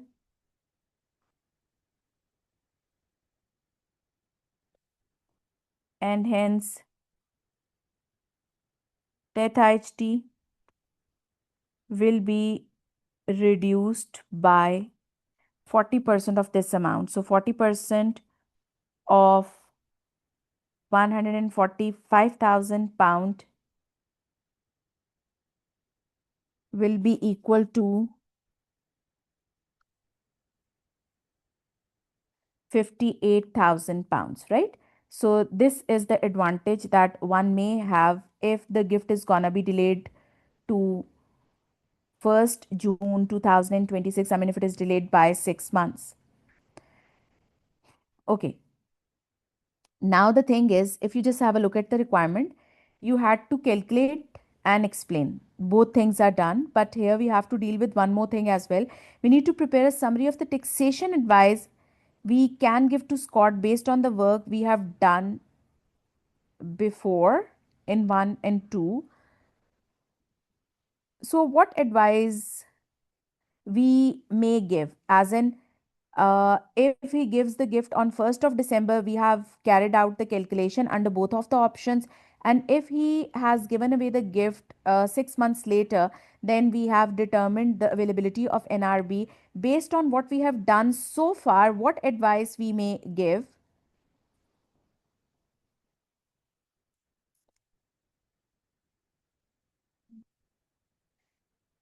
See, if I talk about option one, where Scott will be selling the asset to someone else. Yes, you're right.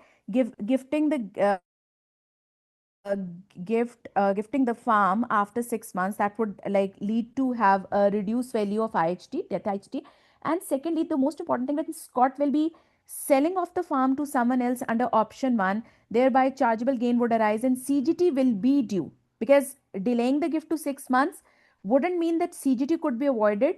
Under option one, if he gives the gift to someone else and then transfer the proceeds to Liam, would not let him avoid the chances to apply CGT. So, from capital gains tax perspective, my advice would be to transfer the gift to Lime, because it would then avoid the immediate impact of capital gains taxes.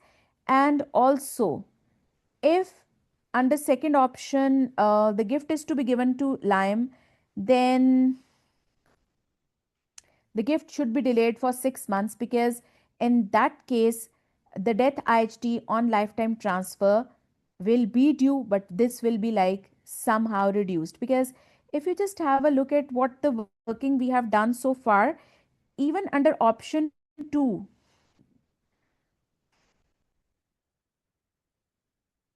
the death IHT was on the lower side, and it will be further reduced by £58,000 because of the retrieval of NRB. So this is like the advice we should give to him. So, summary of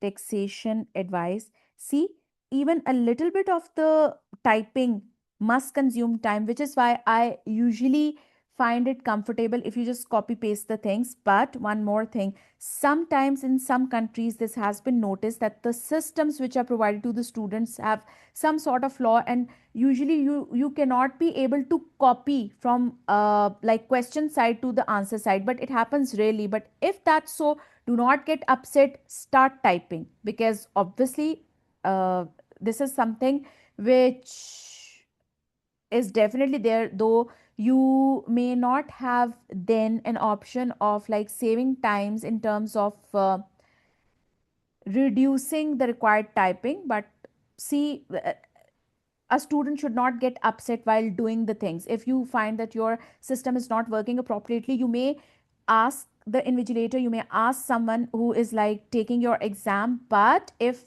the things cannot be changed at that moment, then do not worry and start working on the other option. So if other option is to type, then typing should be done. Okay, so what advice do I need to give? That under option 2, an immediate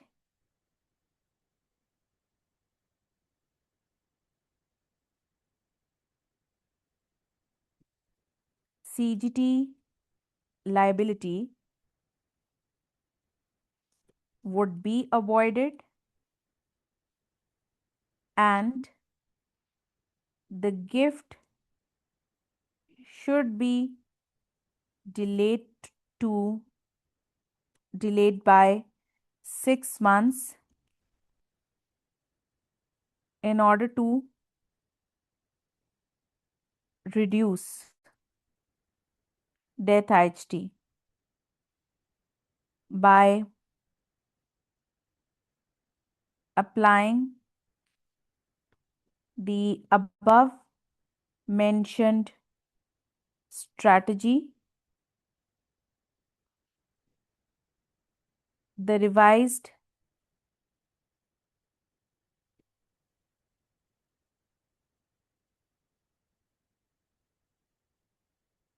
death IHT will be, as under option 2, the inheritance tax figure was of £96,000, but if it is like going to be further reduced by 58,000, then the remaining amount of death IHT which Lime, the donee, shall have to pay will only be of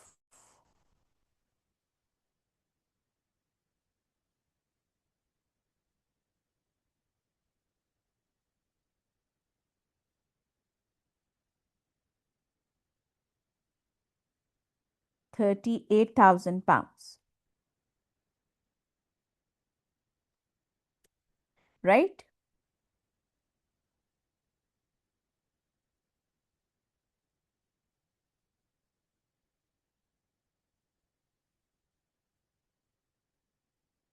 Is this thing clear? See, how many points did I mention?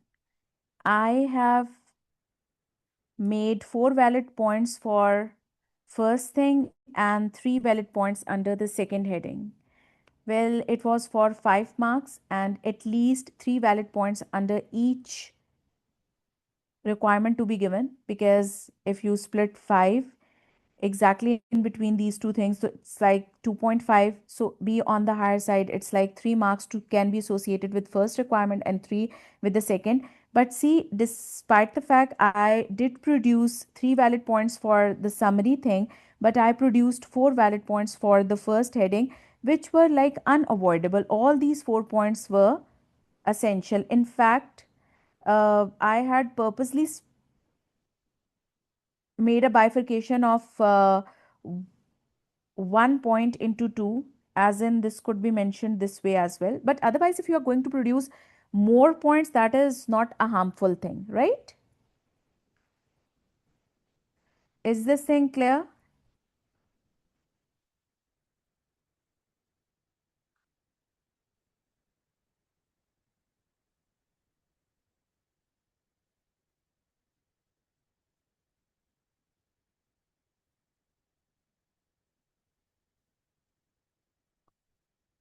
All right. Now moving towards the next requirement, which is related to VAT. Again, the last exhibit of all the provided exhibits should be opened up first in order to see that what is being asked. This next requirement, which is A3, is related to VAT, and it is about the partial exemption for which Exhibit 2 should be taken into account. Provide explanation of the two aspects of partial exemption as requested by Scott, and this is carrying 7 marks. See, this is going to be a theoretical thing once again, and if it is like prominently a theoretical portion, then you should be like careful enough that as many points should be produced that it will be catering to the marks associated with the requirement. But while carrying out this CGS, the capital goods scheme, you shall definitely be urged to show a little bit of the calculation as well. I mean, just the theoretical implication would not be fulfilling the purpose.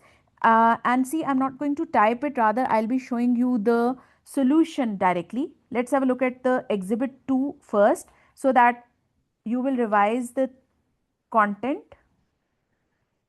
What I remember that not much of the information was given. Just give me a minute. This is exhibit 2.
Okay, let me just take you to the solution straight away. As once again, whenever any question is to be asked, one thing which you cannot forget is to put a heading. It is about VAT, and if you want to, you may make one complete heading of partial exemption or the capital goods scheme, or you may make subheadings for like showing the theoretical things associated with the partial exemption, and then the further aspect would be mentioned under the second subheading of capital goods scheme. So this is like up to you, but somehow you will have to mention the heading. So as far as what you have learned, we know that input VAT, which is like relevant to goods and services which are acquired in terms of making taxable supplies, are recoverable completely. But where input VAT is like relevant to those goods and services which are basically involved in making exempt supplies, they are not recoverable. But where the input VAT, which is like not directly associated with any of the particular supply, in case of overheads, because this is like a mixed type of supply, it is like being involved in producing taxable as well as exempt supply, and you cannot exactly pinpoint the goods and the services. I mean, you cannot easily clearly bifurcate that how much of the VAT is like related to making taxable supply or the exempt supply when it comes to the overhead. Then a proportion of the recoverable amount of VAT needs to be determined with respect to the supplies which are made by the business in the year. So, how this proportion is like being determined, we need to see that what total supplies, I mean, total of exempt and taxable are being made in the year. And in the numerator, we are going to see that how much of the taxable supplies we are making out of the total supplies. So, whatever the percentage of the supplies we are making, exactly that proportion of the VAT with respect to overheads will be recoverable. Is this thing clear till now? And then I'll move to annual adjustment thing. Is this thing clear?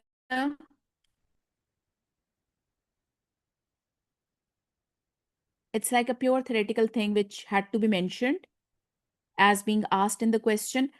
Then see if you just have a look at the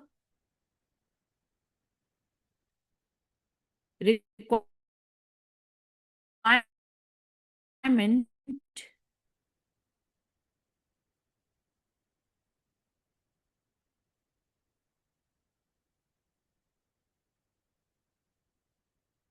We have to give explanation of the two aspects related to partial exemption, and whatever is like requested by Scott needs to be mentioned as well.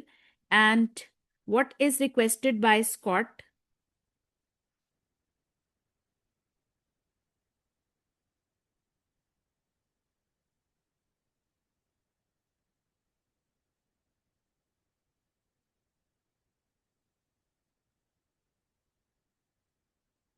is my voice clear?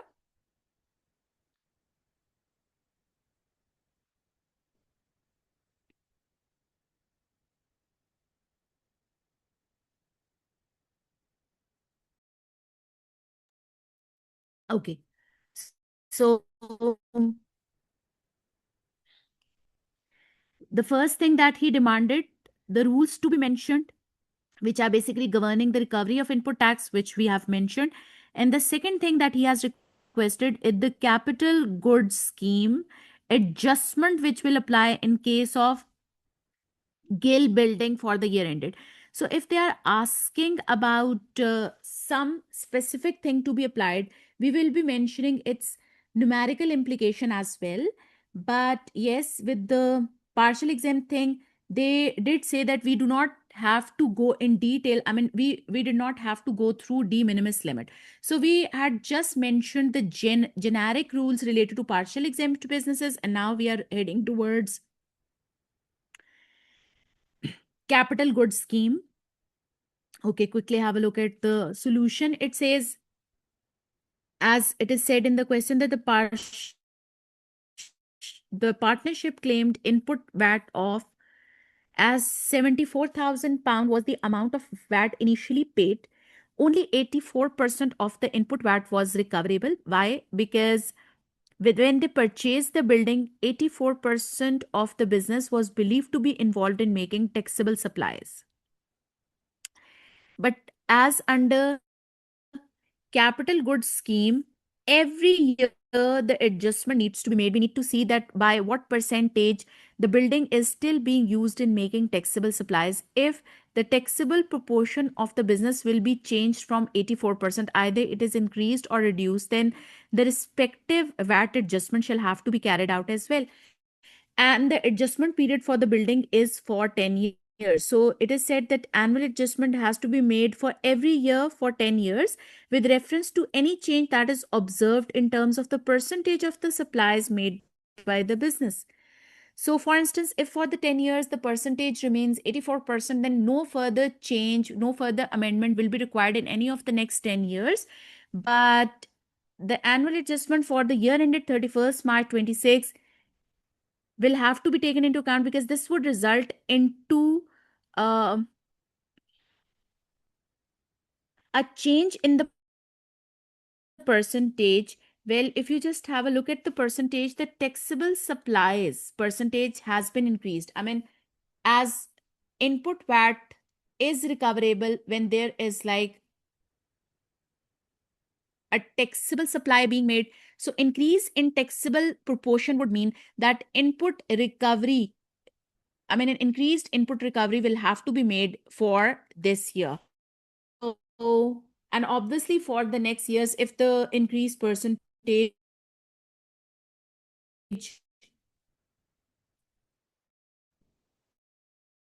how much percentage the taxable proportion of the business is increased, that is by 5%.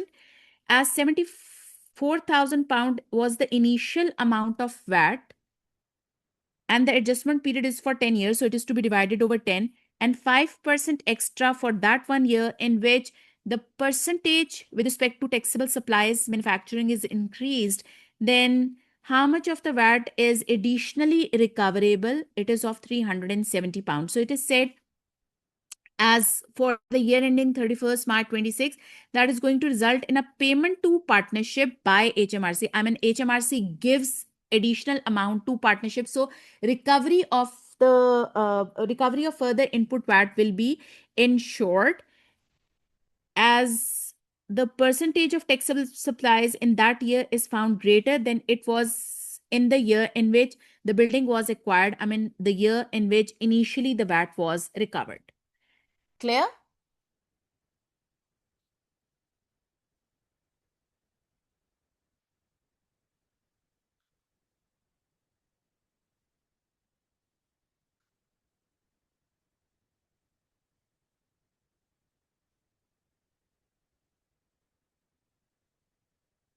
Okay, how many points we have tried to produce?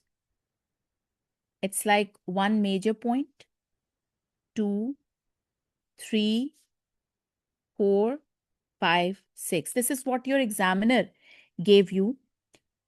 But as 7 marks are associated with it, then you may break down one major line into two smaller lines. So it is like you have got a major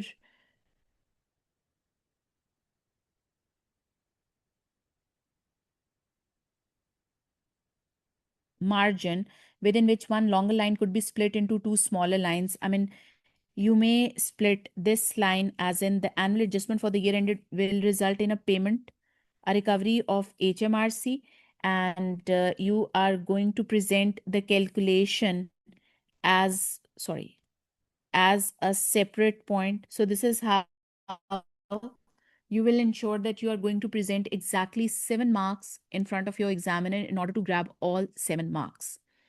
Right? Is this thing clear?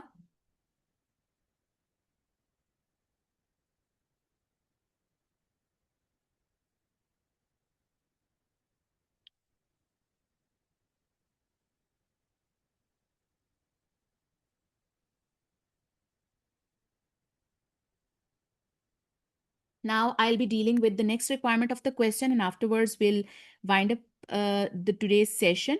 Though the question number 1 will not be complete by the time this next requirement will be done, but that's okay, as we'll be left with the little bit portion of this question.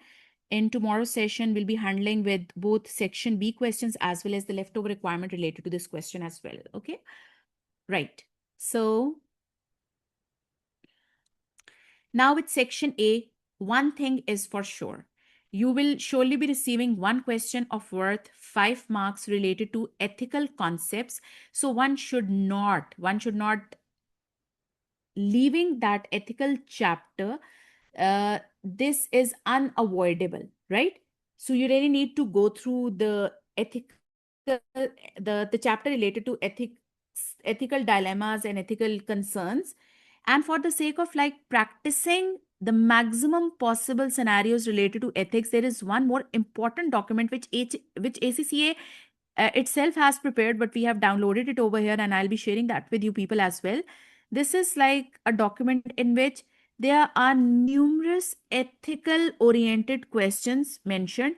I mean, in every for the last 6 to 7 years, in every attempt within section A question, a little bit proportion of ethical scenarios were tested, and still it is like going to be tested. So not the whole question, but that particular statement or statements or even a paragraph has been extracted by ACCA from every exam attempt of ATX in which the scenario was being linked to any ethical issue. The scenario and its relevant solution is mentioned. So this is how you may find a lot of scenarios and their solutions over there on this document. This is like going to give you a perfect way of practicing the ethical oriented things, and this is a must thing. Question number 1 under section A will surely be carrying 5 marks worth part related to ethics. So one should not leave it. You really need to practice well. This is like something which you can take it as a bonus. This is like something, a gift from examiner to you people. If someone is like going to act wisely, they will surely grab these 5 marks, and obviously 5 marks play a major role in passing an exam, right? I'll be sharing that document with you people as well, though this document will be this document is available on Study Hub as well. You can take it from there as well. Okay, so what that requirement is, requirement B says it is about the conflict of interest, for which once again, which exhibit you need to cover, exhibit 1, and you need to address 2 sub points. We have to explain why it is necessary to consider possible conflicts of interest when taking on a new client. And in relation to becoming tax advisor to Karen, explain the possible conflict of interest and state the actions which we have to take in respect of them. All right. So this part of the question is carrying 5 marks. Again, exhibit 1 is opened, and I think you may point out that which issue they are basically indicating. This is the background information with respect to the firm given over here. Let me just go to the Word document. Okay, before that, I am going to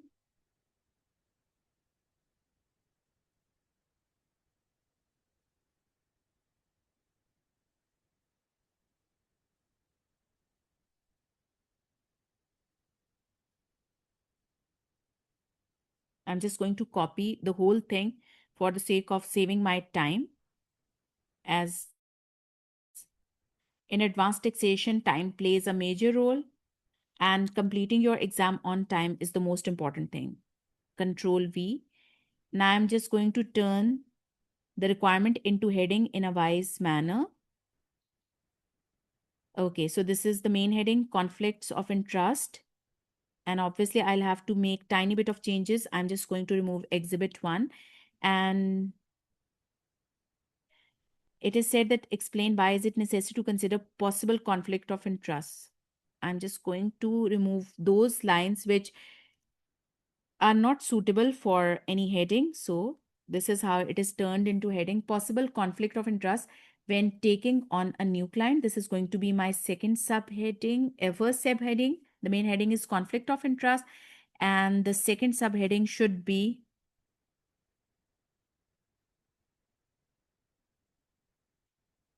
the possible conflict of interest in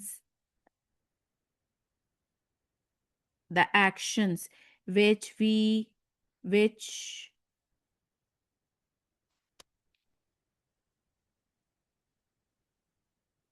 are to be taken in respect of them. So I did not have to type much. I just copied the requirement and converted into a suitable heading. Okay, so the possible conflict of interest in this regard, as you have gone through the background information already, a conflict of interest could threaten a firm's ability to be objective while giving advice.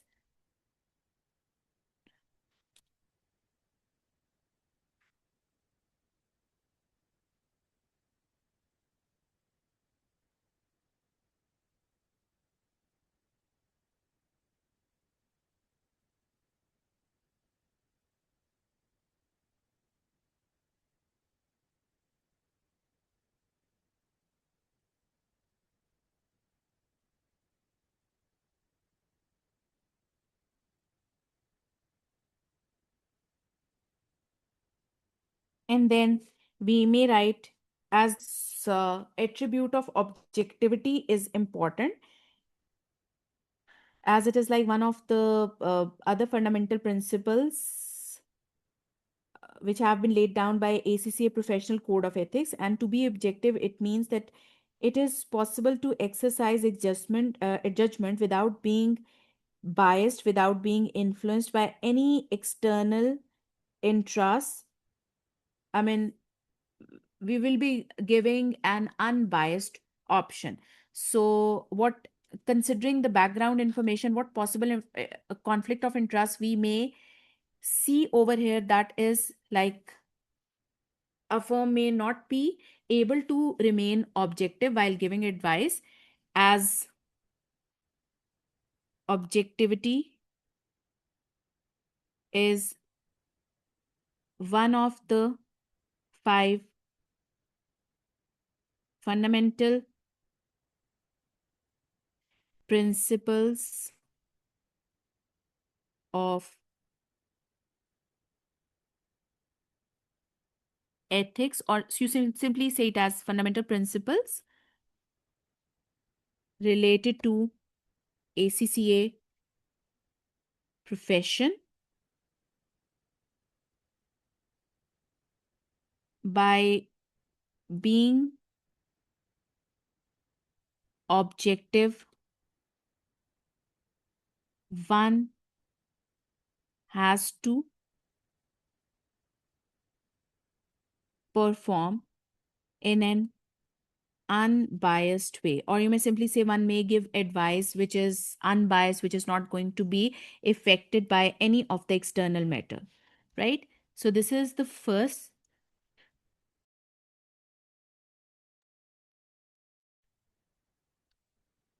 subheading, and this is now the second subheading that I'm going to produce. And what is the possible conflict of interest and the actions?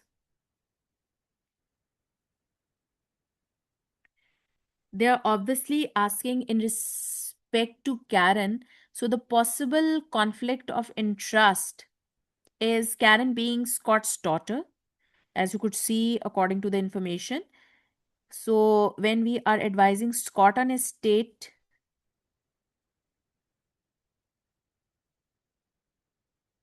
Karen would be considered being in partnership with Scott.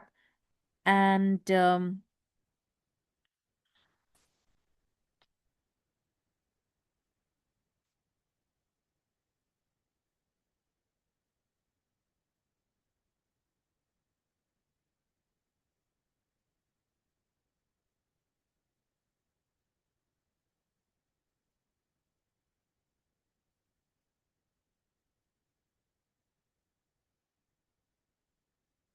So basically, there are two possible conflicts of interest over here, as well as in number one, Karen being Scott's daughter, and we are giving advice to Scott's estate planning. And secondly,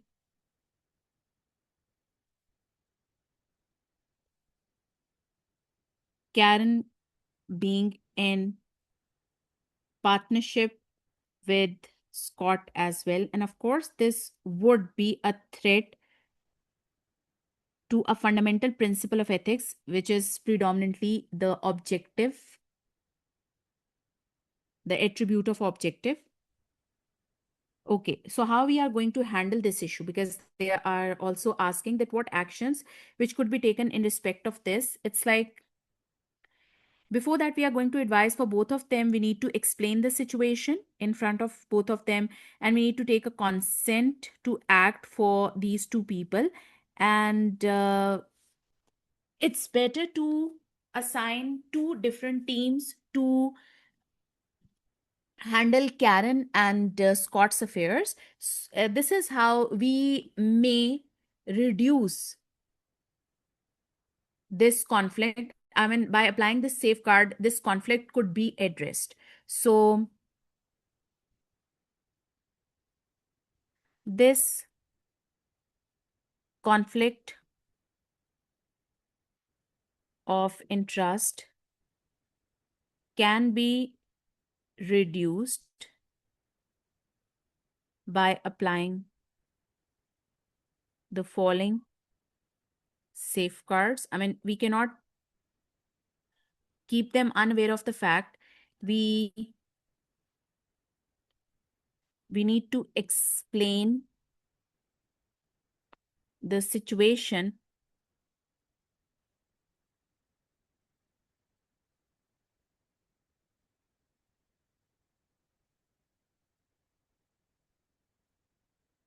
in front of them, and we need to take consent from both of them,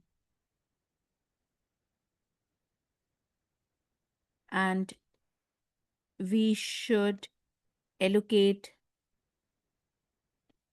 different teams from the firm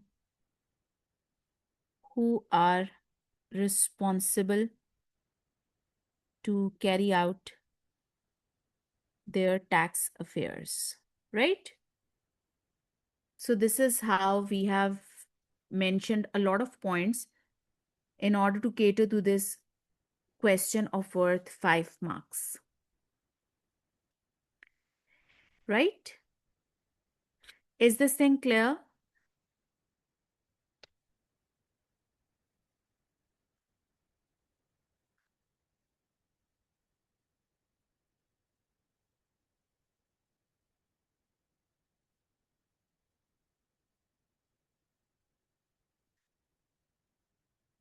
All right.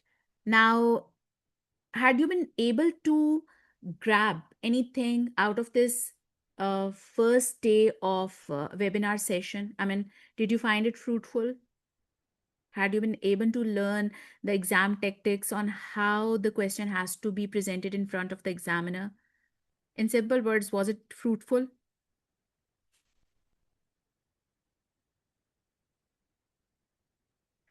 And do also let me know that if you have any apprehension, you're most welcome. If there is like any apprehension you have in respect of today's session or anything in general related to the course of advanced taxation, if there is any question, any concern, you may please write them down in the dialog box.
Right. If you just keep on like doing a little bit more practice, that would help you in managing this issue of like getting done with the exam on time. Okay. Now, students, the time has come to wind up the session. Thank you so much for being a part of this session. Goodbye.